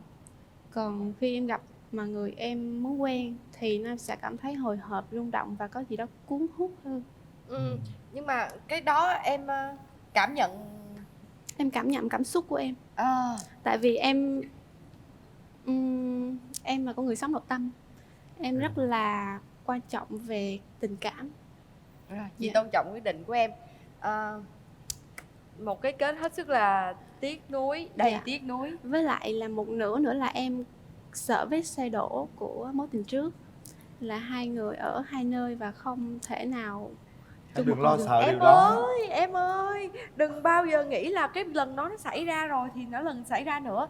Tất cả cái sự chân thành của bạn ấy em không cảm nhận được sao? Tất cả mọi người ở đây anh nghĩ rằng ai cũng cảm nhận được sự chân thành của chàng trai. Có thể là con tim em chưa rung động, nhưng anh nghĩ rằng em không nên sợ bất kỳ điều gì cả. Bởi vì nếu như mà em sợ thì chúng ta sẽ không tìm được một nửa yêu thương của mình đâu. Cuộc sống mà, đừng Dạ. có sợ những cái gì mà biết sao lúc đó nó khác, bây giờ nó khác. Là em có nghĩa là em muốn có một cái con đường đi vững chãi và nghĩ là con đường đó hai người đi chung với nhau chắc chắn. Rồi và mình sẽ có cảm xúc rung động, vừa có sự lý trí vừa có tình cảm, thì lúc đó thì em sẽ dành tình cảm đó. Tại vì khi em yêu thì em yêu rất là nhiều và em không có nhìn xung quanh. Khi xác định mục tiêu của mình có thể đến với nhau thì em yêu rất là nhiều. Chúng tôi luôn luôn trân trọng những cái quyết định của những người chơi ở đây, chứ thực sự là nuối tiếc đó các bạn. Anh Đây. thấy rất tiếc trong điều này. Em giữ lấy món quà của bạn ấy giống như là một kỷ niệm lần đầu tiên thôi. chúng ta Quà gặp mặt tặng và tình quen yêu. nhau. Dạ. 1001 bí quyết để tình yêu thăng hoa. Em nghĩ là cuốn sách này sẽ có phần giúp anh tìm được một nửa của mình. Anh cảm ơn em. Anh cũng là hy vọng tuy là mình không có duyên về cái tình yêu thì mình cũng có duyên về cái tình bạn. Thì anh cũng mong là mình sẽ thường xuyên giữ cái liên lạc, đúng không? Để có thể là như là một người bạn kết một người bạn, đúng không? Dạ được ạ. Em rất là Rồi. rất là vui khi Rồi. được anh làm bạn. Một phần quà dành cho các bạn đó là một cặp gối của Vinalatex. Dạ. Em cảm ơn. Và một món quà của Cacao Việt Nam, mật của đất gửi tặng các bạn. Hy vọng rằng trong cuộc sống chúng ta sẽ sớm tìm một nửa yêu thương của mình. Nó ngọt ngào những thanh sô cô la này. Và đây là bộ mỹ phẩm chăm sóc da đến từ thương hiệu One Today do công ty mỹ phẩm Đăng Dương sản xuất và phân phối trên toàn quốc, gửi tặng đến các bạn. Còn nữa, và đây là món quà đến từ thương hiệu Akino, sản phẩm công nghệ cho gia đình Việt, một nồi cơm điện. Đây, gửi tặng đến các bạn.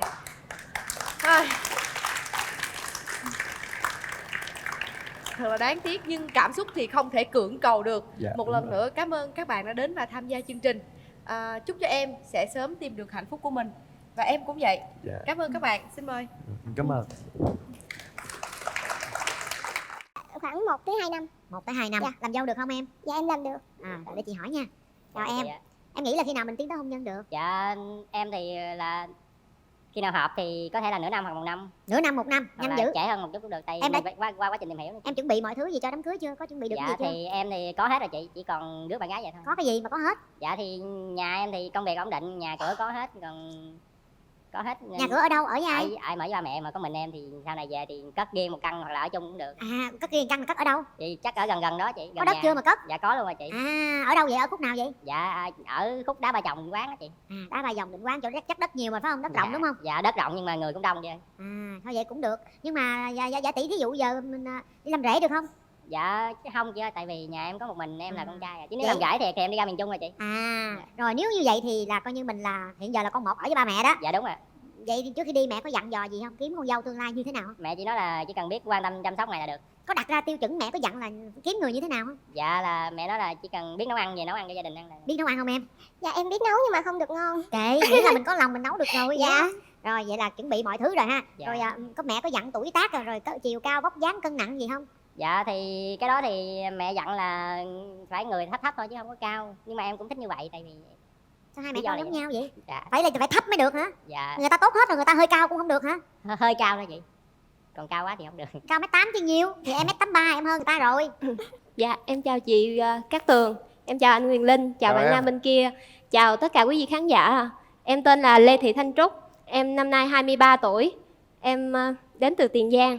Dạ, hiện em đang làm nhân viên bán hàng showroom tại công ty lụa Thái Tuấn. Lụa hả? Dạ đúng rồi. Làm ở đâu em, quận mấy? Dạ em đang làm ở quận Gò Vấp ạ. Quận Gò Vấp. Quê mình ở Tiền Giang. Dạ. Rồi, mời bạn trai. Dạ em chào anh Quyền Linh, chào chị Cát Tường, chào bạn nữ bên kia và tất cả các khán giả trong trường quay. Em tên là Huỳnh Hữu Kha, năm nay em 25 tuổi. Em hiện đang làm dân quân tại huyện Định Quán, tỉnh Đồng Nai. Quê em thì ở Tiền Giang nhưng em thì sinh sống ở Đồng Nai, ở huyện Định Quán, tỉnh Đồng Nai luôn ạ. Quê em Tiền Giang, huyện nào? Dạ quê em ở Cái Bè, Tiền Giang ạ. Cái Bè. Bạn gái ở huyện nào? Dạ em ở huyện Gò Công Tây anh. À, Gò Công Tây. Dạ. À, em biết Gò Công Tây không? Dạ chắc cũng gần. Chắc cũng gần đúng không? Từ Cái Bè xuống Gò Công Tây cũng vài chục cây thôi. Hy vọng là chúng ta cùng quê với nhau cũng đã có một chút thuận lợi ha. Dạ dạ. Rồi, mình có những cái điểm mạnh nào hả em? Dạ điểm mạnh của em là biết chăm sóc cho người xung quanh, rồi biết nấu ăn, rồi tính tình thì chậm, có thể chịu được bạn gái. Có chịu được sự càm ràm của bạn gái không? Dạ nếu bạn gái nói thì em nghe thôi ạ. Nói nghe, giỏi dạ. à. Còn về điểm yếu á, thì em có hơi cao tí nên thấy nó không có được tự tin về cái bản thân mình thôi. Trời ơi, cao ta càng phải cao, có gì đâu. Cao mới là điểm mạnh đó. Anh mà cao được như em, anh nổi tiếng lâu rồi á. Rồi vậy mình có tật xấu gì nữa không em? Dạ tật xấu của em thì nó nhiều người ta nói là em cao quá nên nhiều lúc mà đi với người ta cũng cái đó không phải là tật xấu đâu, cái đó mình cao, cái đó là cái gen của mình, ý là cái tật xấu của mình á, cái tánh xấu á, cái tánh nết có cái gì xấu không? Dạ có vậy, nhiều lúc em nóng quá thì em có thể là đập một cái gì đó nhưng mà không liên quan gì tới bạn gái. Đập cái gì? Dạ có thể là đập bàn đập ghế cho nó hả giận á chị. Trời đó. Là anh nóng quá anh đánh em luôn rồi sao anh? Không có em ơi. Tiền sử là có lỡ tay đánh ai bao giờ chưa? Dạ chưa chị. Chắc không? Chắc luôn chị. Đảm bảo nha. Dạ. Rồi. Hồi đó giờ đập cái món gì mắc nhất rồi? Mắc tiền nhất là cái gì? Dạ thì cũng chỉ đập theo cái kiểu mà nương lực thôi chị, chứ đâu phải đập hư đập bể gì đâu chị. Đập ví dụ như bàn thì đập cho đau tay thôi chứ không có bể. Đập rầm chơi hù người ta thôi đúng không? Dạ đúng rồi. Rồi bạn gái thì sao, mình là điểm mạnh điểm yếu gì em? Dạ điểm mạnh của em là em biết may vá, em biết nấu ăn, dạ và em biết hát. Dạ. Rồi em cũng hay nói nhiều lắm chị. Hay nói nhiều lắm dạ. Hả? Và cái đó cũng là điểm yếu của em đó chị. Rồi. Dạ. Còn điểm yếu gì nữa không? Điểm yếu của em hơi run. Mình có cái sở trường gì ha, hay là mình có cái tánh xấu gì thì mình nói ra hết luôn ha, đâu có gì đâu ngại. Em rất hay khóc nhè chị. Khóc nhè. em dễ xúc động lắm. Thường khóc là ai dỗ? Khóc mệt thì thôi. Trời đất ơi, lý do gì mà mình khóc? Ai làm gì mà mình khóc? Bạn chỉ cần la lớn cái là em khóc. Dạ. Cũng nhạy cảm quá ha. Hy vọng là có bạn trai bên đây dỗ, đừng có lo. Tình trường? Dạ em trải qua một mối tình rồi chị. Bao lâu rồi cơ? Dạ em trải qua một mối tình quen nhau được 1 năm rưỡi. Thì anh người miền Trung và tụi em quen nhau tầm hơn 1 năm á. Thì hai bên gia đình không chấp nhận. Và sau đó thì anh bị tai nạn và anh về quê tịnh dưỡng, và rồi tụi em không còn liên lạc với nhau. Lý do sao gia đình không chấp nhận? Do là Bắc Nam chị. Vậy thôi, vùng miền là không chấp nhận thôi. Dạ. Rồi, bạn trai bên kia? Dạ em thì có 2 mối tình. Nhưng mà mối tình gần đây nhất thì lúc em đi bộ đội á, là bạn gái đó làm ở trong cũng ở Đồng Nai, Vĩnh Cửu. Nhưng mà bạn đó lúc em xuất ngũ á thì bạn đó đi về miền Trung, cũng miền Trung, đi về Quảng Ngãi, kêu em về với bạn. Nhưng mà do hoàn cảnh gia đình em là có một mình em là con trai nên không có về được, nên chia tay từ đó. Hai bạn giống nhau vì tình yêu quá ha. Quen người miền Trung xong rồi về người đó chia tay nhau, rồi giờ hợp nhau ở cùng quê nữa. Tôi thấy cũng có nhiều vấn đề nói đó. Bây giờ thế này, em muốn tìm một nửa yêu thương của mình như thế nào? Dạ cái mẫu người lý tưởng của em là cao từ 1m6 trở xuống. Trở xuống nha anh. Sao không trở lên cho nó bằng em mà trở xuống? Dạ tại vì em đã cao rồi nên giờ kiếm người cao nữa thì tới lúc mình sinh con thì nó đâu liên quan gì tới kỳ đâu. vậy trời? Giờ mình cao mình lấy người cao đứng với mình nó xứng đôi vừa lứa chứ. Hay em kiếm người 1m5 đi cho nó hợp. Dạ được luôn anh. Được luôn hả? Dạ được luôn. Kỳ lạ ta, cái người thấp thì muốn lấy chồng cao, còn người cao thì muốn lấy người thấp. Dạ là mẫu người lý tưởng của em là có da trắng, biết nấu ăn, bạn gái biết nấu ăn thì cũng được rồi. Có lúm đồng tiền thì càng tốt, nhìn càng dễ duyên. Da trắng lúm đồng tiền. Dạ. Rồi gì nữa? Biết chăm sóc gia đình với bản thân. Lúng 2-3 bên được không? Mấy bên cũng được anh, một bên cũng được và 3 bên cũng được. Có hết á. Bây giờ em thích em không thích cái điều gì ở người bạn gái? Dạ em không thích là bạn gái nói dai á, nhưng một vấn đề nó hoài. Nãy em mới nói em chịu đựng được bạn gái. Thì chịu, nhưng mà chịu được vài lần thôi anh, chứ không có chịu được nhiều. Rồi ý là một vấn đề có thể nói 1-2 lần thì em nghe, còn nói tới 5-7 lần thì... Mà phụ nữ không bao giờ nói một lần đâu em ơi. Vậy thì em mới gắng nhiều chịu lần rồi. lắm, trời ơi, có khi ta nói tới sáng tới ngày mai tháng sau luôn. Dạ. Ráng chịu đựng đi cưng. Dạ, thì đó là cái đáng yêu của phụ nữ đó. Vậy thôi phải không? Còn gì nữa không? Có cái hình mẫu lý tưởng giống ai gì không? Dạ em thì quan điểm là mỗi người mỗi khác, nên bạn gái sao thì em sẽ yêu riêng một cách riêng của em, chứ không có mẫu lý tưởng giống ai cả. Rồi. Tốt. Dạ. Còn em, mẫu người bạn trai mình như thế nào? Mẫu người bạn trai của em là phải cao trên cao hơn em tầm 1m7 á chị. Thì bên đây nó là dư rồi đó, dư rồi đó. Cao quá được không? 1m8 được không? Dạ được anh. Rồi. 1m9 được không? Dạ không, cái đó cao quá rồi. Em mét mấy? Dạ em 1m83. 83 đó em. Dạ được anh. Được, có gì đâu. Rồi. Dạ. Về tính cách đó là em cần người đàn ông mạnh mẽ, có chính kiến của mình. Rồi. Dạ. Về ngoại hình đó là đẹp trai cỡ anh Quyền Linh thôi. Rồi. Dạ. Cái này đáp ứng không được em ơi. Anh Quyền Linh ơi, đẹp hơn anh là em không chịu đâu nha. Thôi ơi, bữa nay anh cảm ơn em khen anh đẹp trai. Cái này anh đáp ứng không được em ơi. Cao hơn anh, yên tâm đi. Dạ. Rồi, còn gì nữa không em gái? Đừng ốm quá và cũng đừng mập quá chị. Vừa người thôi ha. Dạ đúng rồi, vừa người thôi. Thường mấy người cao hay ốm lắm. Em không thích như người đàn ông mà rượu chè beta. Uống rượu thì cũng được, em cũng chấp nhận được, nhưng mà đừng có nghĩa nhiều là quá. làm chủ được đúng không? Dạ đúng rồi. Không hút thuốc. Da dẻ, tóc tai, quần áo. Thích như thế nào? Em thích những người lịch sự chị. Lịch sự là Dạ. sao? Sơ mi trắng. Sơ mi trắng hả? Khác màu được không? Cũng sơ mi chưa trắng. Rồi. Quần tây. Quần jean được không em? Bữa nay anh Linh anh cũng mặc quần jean. Dạ. Giống anh Linh. Dạ được, với anh Linh được. Giống anh Linh là được. Rồi. Da dẻ làm sao? Mắt mũi miệng làm sao? Da chị có đen hơn anh Quyền Linh không anh? Cỡ Cỡ được chị. Được. Sống mũi cao. Cũng hơi cao. Dạ. Vậy được chưa? Dạ được. Có cái điều gì em không thích ở người bạn trai nữa không? Em không thích người đàn ông gia trưởng quá. Gia trưởng. Dạ. Em có gia trưởng không em? Dạ với không lại chị. với lại vũ phu chị. Nãy em nghe đập đồ em sợ quá chị ơi. Không, đập đồ thôi chứ đâu không có dám đập người đâu, mà tướng này đập em cũng không có nổi đâu, yên tâm đi. Tính em cũng hay cằn nhằn lắm. Bớt đi. Dạ. Cằn nhằn ảnh bực ảnh đập đồ chứ không gì hết trơn á. Đập mua cái mới chị. Tốn tiền. Bây giờ chừng nào tiến tới hôn nhân được? Dạ khoảng 1 tới 2 năm. 1 tới 2 năm. Dạ. Làm dâu được không em? Dạ em làm được. Đợi để chị hỏi nha. Chào Dạ, em. dạ. Em nghĩ là khi nào mình tiến tới hôn nhân được? Dạ em thì là khi nào hợp thì có thể là nửa năm hoặc 1 năm. Nửa năm 1 năm, Hoặc nhanh là dữ. trễ hơn một chút cũng được, tại Em đã- mình phải qua quá trình tìm hiểu nữa. Em chuẩn bị mọi thứ gì cho đám cưới chưa? Có chuẩn bị được cái gì Dạ chưa? thì em thì có hết rồi chị, chỉ còn rước bạn gái vậy thôi. Có cái gì mà có hết? Dạ thì nhà em thì công việc ổn định, nhà cửa có hết, còn có hết. nên- Nhà cửa ở đâu? Ở với ai? Em ở với ba mẹ, mà có mình em thì sau này về thì cất riêng một căn hoặc là ở chung cũng được. Cất riêng căn là cất ở đâu? Chị chắc ở gần gần đó chị. Gần Có đất nhà. chưa mà cất? Dạ có luôn rồi chị. Ở đâu vậy? Ở khúc nào vậy? Dạ ở khúc đá Ba Chồng quán đó chị. Đá Ba Dòng Định Quán, chỗ chắc đất nhiều mà phải không? Đất rộng đúng không? Dạ đất rộng nhưng mà người cũng đông chứ. Thôi vậy cũng được. Nhưng mà giả tỷ thí dụ giờ mình đi làm rể được không? Dạ chứ không chị ơi, tại vì nhà em có một mình em là con trai à. Chứ nếu Vậy- làm gái thiệt thì em đi ra miền Trung rồi chị. Rồi nếu như vậy thì là coi như mình là hiện giờ là con một ở với ba mẹ đó. Dạ đúng ạ.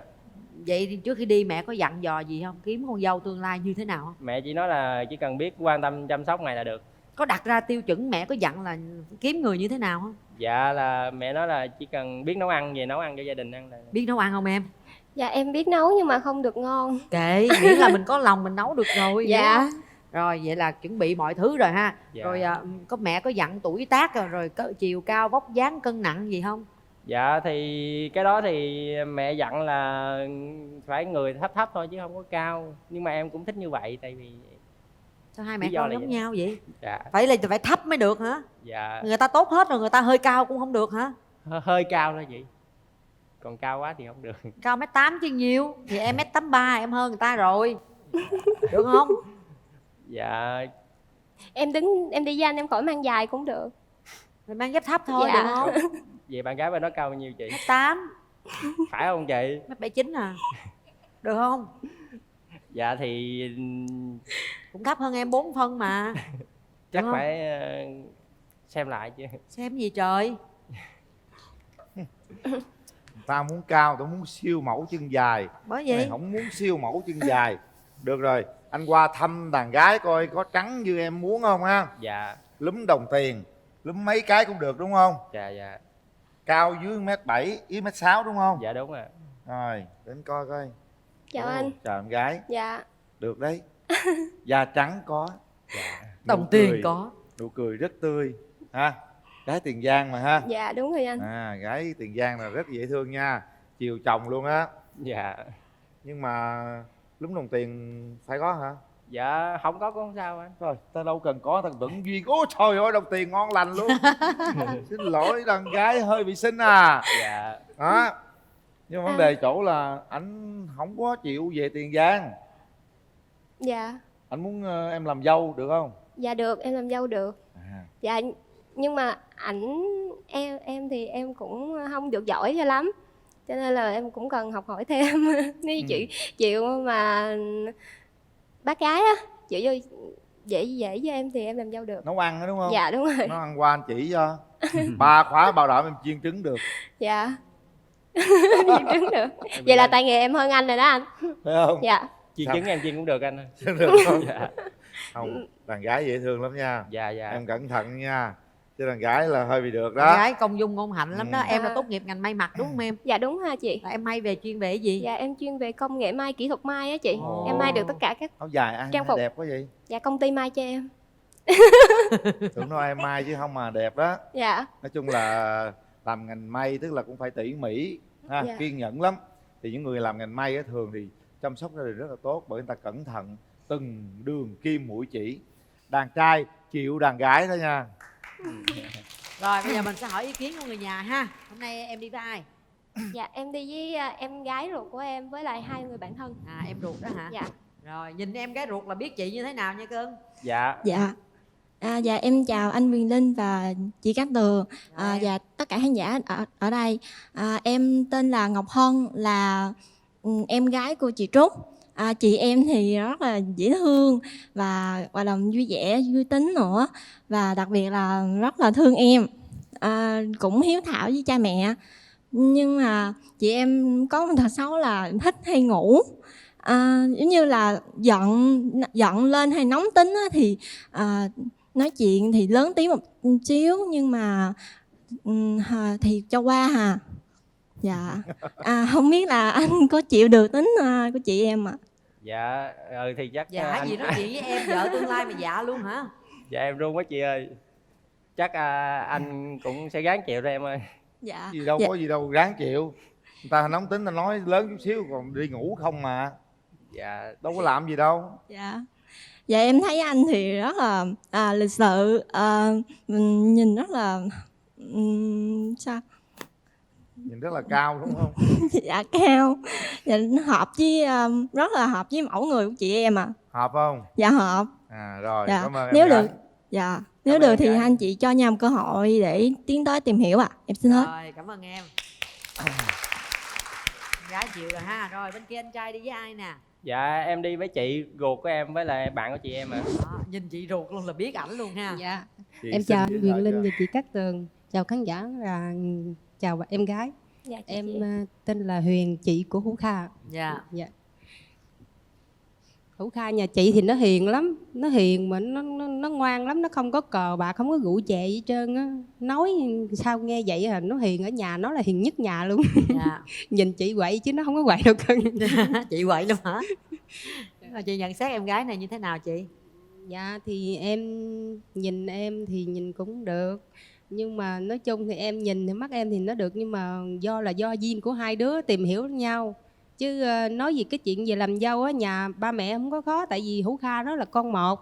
Nhưng mà cái vấn đề làm dâu không phải là nhất thiết phải ở chung nhà, nhưng mà ba mẹ em là muốn là ở gần với nhau để qua lại hữu hỉ đâu gì kia thôi, chứ không có quan trọng là vấn đề ở chung. Dạ. Dạ. Còn như nếu mà em gái nào biết nấu ăn thì càng thích, tại vì mẹ em thích những người con gái biết nấu ăn. Với lại Hữu Kha nhà em nó hiền lắm, nó đi làm là biết về thôi, không có tụ 5 tụ 7 như những người khác đâu, không có rượu chè luôn. Nhưng mà chị thấy không hút thuốc luôn. Sơ bộ vóc dáng chiều cao cân nặng gì chị thấy ổn không? Nói một câu cho em trai bển yên tâm. Nói chung là ổn. Ổn. Dạ. Nói chung là ổn, nói chung là đối với mắt em là thấy được, mà không biết còn em nói như thế nào em cũng không biết. Dạ. Dạ. Quá được luôn đó. Rồi cảm ơn chị. Nói vậy là quá được luôn đó em. Bây giờ vấn đề chỗ là hai bạn nói chuyện với nhau thôi. Dạ. Chứ anh thấy kinh nghiệm của anh nhìn đàn gái là rất là ok rồi đó. Dạ dạ. Rồi quan trọng đàn gái nhìn đàn trai thế nào thôi. Kéo rào. Mở rào.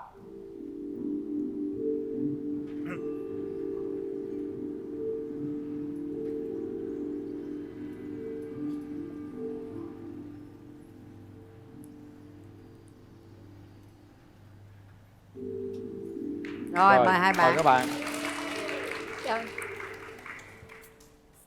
Anh có món quà muốn tặng cho em. Dạ cảm ơn. Cái quà này là nếu mà được thì anh sẽ giữ ấm thay cho con gấu này, còn nếu không được thì anh sẽ nhờ gấu này giữ ấm cho em. Dạ cảm ơn anh ạ.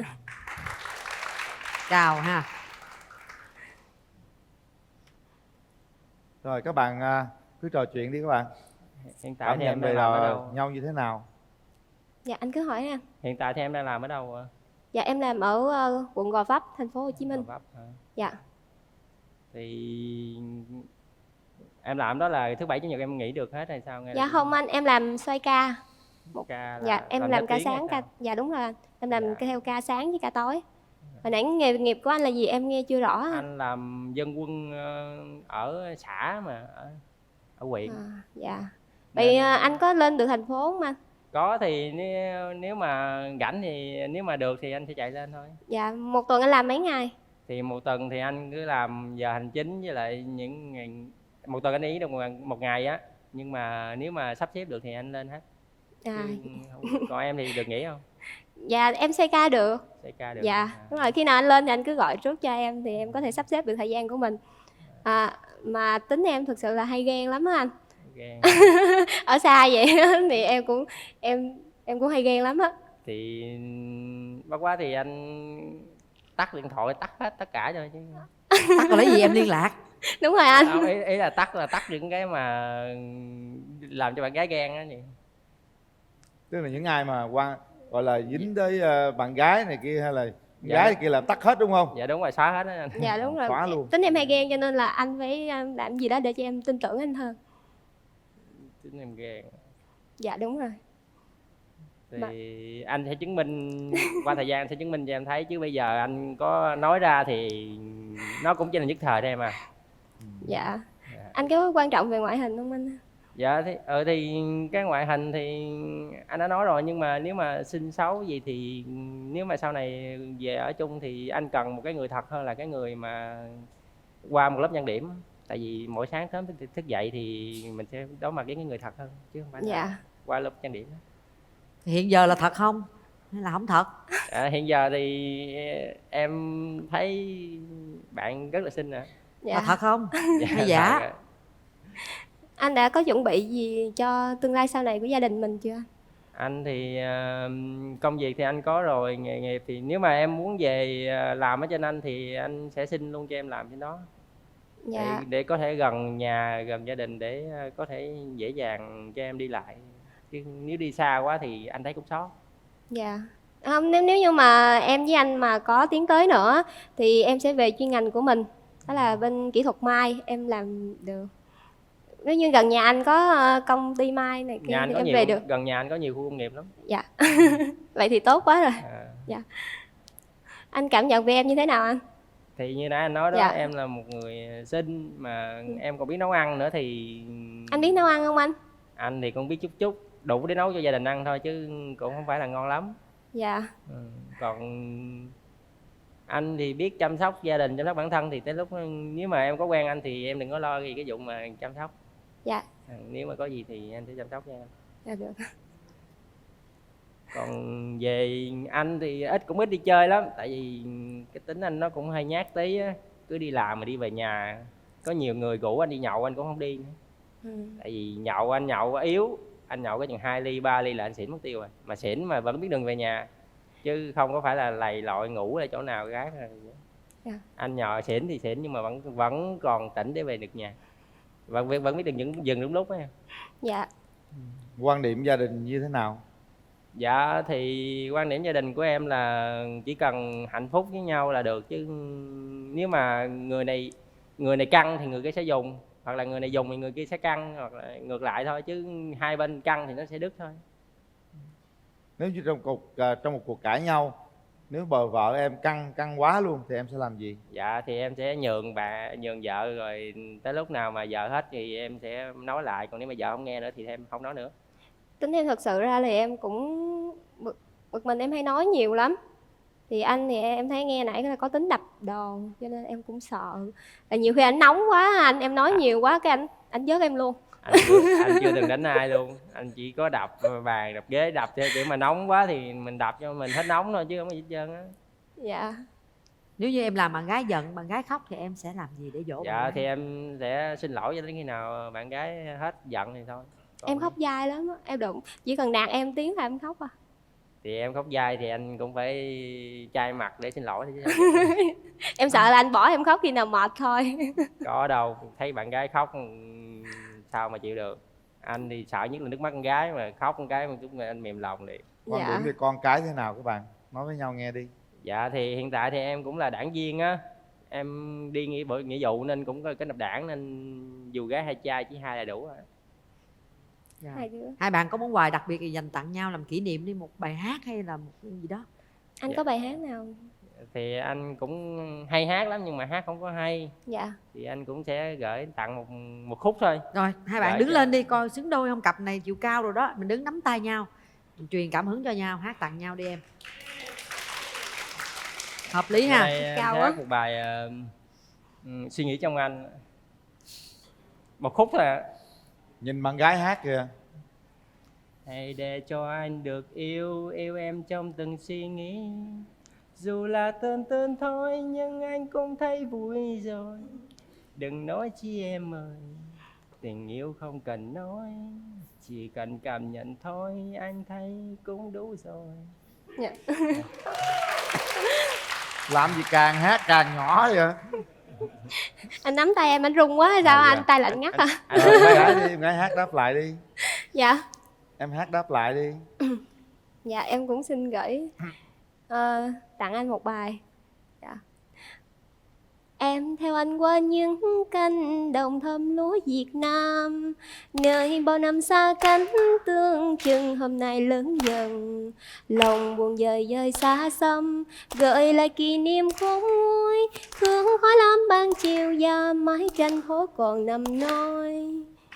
Em xin hết à. Rồi bây giờ hãy nhìn thẳng vào mắt nhau nha, mỗi bạn nói một câu nữa thôi. Em trai bây giờ em nói một cái gì đó để mà tận đáy lòng của mình, lần đầu tiên gặp cô gái này em cảm thấy như thế nào, bây giờ em muốn điều gì, nói một câu để cho bạn ấy quyết định có bấm nút chọn mình hay không. Mình trải qua được một thời gian mà gọi là casting làm mọi thứ thì lên đây cũng là một cái duyên. Thì nếu mà em thấy được thì có thể cho chúng ta cho nhau một cơ hội để có thể tìm hiểu nhau, có thể là tiến tới sau này bền vững hơn nữa. Em phải nói cái gì, em phải hứa hẹn như thế nào, trong lòng anh bây giờ như thế nào người ta mới cho cơ hội chứ. Thì bây giờ em cũng cảm thấy run lắm nên chỉ biết nói như vậy thì chỉ được, chứ chủ yếu là bằng những hành động của em thôi chứ. Nhưng em có thích cô gái này không? Dạ thì bạn gái thì rất là xinh thì... Đó, phải nói với cổ những cái điều đó cổ mới biết được. Nếu mà thì coi như cho nhau cơ hội đi chứ em nếu như là cổ gì. cho em cơ hội thì em sẽ hứa sẽ làm được điều gì cho cổ, ví dụ vậy? Thì anh sẽ hứa chăm sóc em tới khi nào mà anh hết có thể chăm sóc được thì thôi. Dạ em cũng mong những điều anh nói anh sẽ thực hiện được. Thì đối với em á là sự chân thành là trên hết. Mình gặp nhau đây cũng là một cái duyên. Nhiều khi á là cái tính cách của con người thì mình phải tìm hiểu nhau mình mới biết được. Thì gặp nhau em cũng cảm thấy ấn tượng với anh, cho nên là rồi vậy là tốt rồi. Rồi đặt tay vào nút bấm nha hai bạn. Để tay vào nút bấm đi, bên tay trái nha. Như vậy là ta đã có cuộc trò chuyện cũng không đến mức dài lắm, nhưng mà đủ để chúng ta có thể hiểu nhau, để cảm nhận về nhau, để xem chúng ta có cùng chung nhịp đập của trái tim hay không. Suy nghĩ cho kỹ trước khi quyết định, bởi nó liên quan đến cuộc đời của chúng ta nha. Bấm là trao duyên đi, không nhận lại được. Bấm là chúng ta có trách nhiệm với nút bấm của mình trước mặt bạn bè, bà con, thân thuộc và hàng triệu khán giả. Suy nghĩ cho kỹ các bạn nha. Nào, chuẩn bị. Hãy đưa ra quyết định sau 3 tiếng đếm. 1 2 3. Hết thời gian. Chúc mừng. Họ đã bấm nút. Chúc mừng em. Nào. Nắm tay với các bạn. Em cũng còn làm quăng ảnh nhiều. Cũng cao cũng bằng nhau mà. Chúng tôi luôn luôn nhắc người chơi là hãy bấm nút bằng cả trái tim của mình. Bấm nút có trách nhiệm với cái nút bấm đó. Và khi họ bấm rồi, thật sự đó là sự rung động của chính con tim họ. Và ngày hôm nay tôi chúc mừng cho hai bạn nha. Là bấm nút ta hẹn hò và mong rằng ta tìm hiểu nhau thật kỹ để đi đến hôn nhân. Một nụ hôn đầu tiên, kỷ niệm ngày đầu tiên chúng bạn gặp nhau. Dạ. Đó, dễ thương lắm. Em gái cười mãn nguyện đúng không em? Chị gái mình lấy chồng rất là vui đúng không? Rồi chúc mừng em.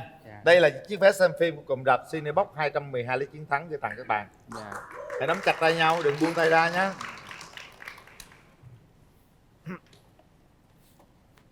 Đây là món quà của Việt Nam Cacao. Những cái thanh sô-cô-la ngọt ngào tựa như tình yêu của các bạn. Hy vọng nó là như vậy. Rồi, đây là phần quà dành tặng cho hai bạn. Bánh cao cấp Goodie, sản phẩm của công ty cổ phần BBK.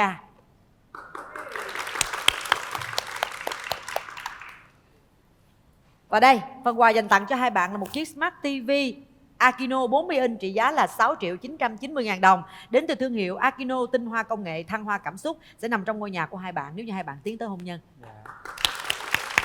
Rồi, chúc mừng hai bạn, cố gắng nha, tìm hiểu nhau nha. Xin mời. Rồi, đây. Đây con gấu nữa nè. Đây, cầm giùm cho bạn ấy. Ôm nhau. Rồi, đưa bạn gái đi trước nè.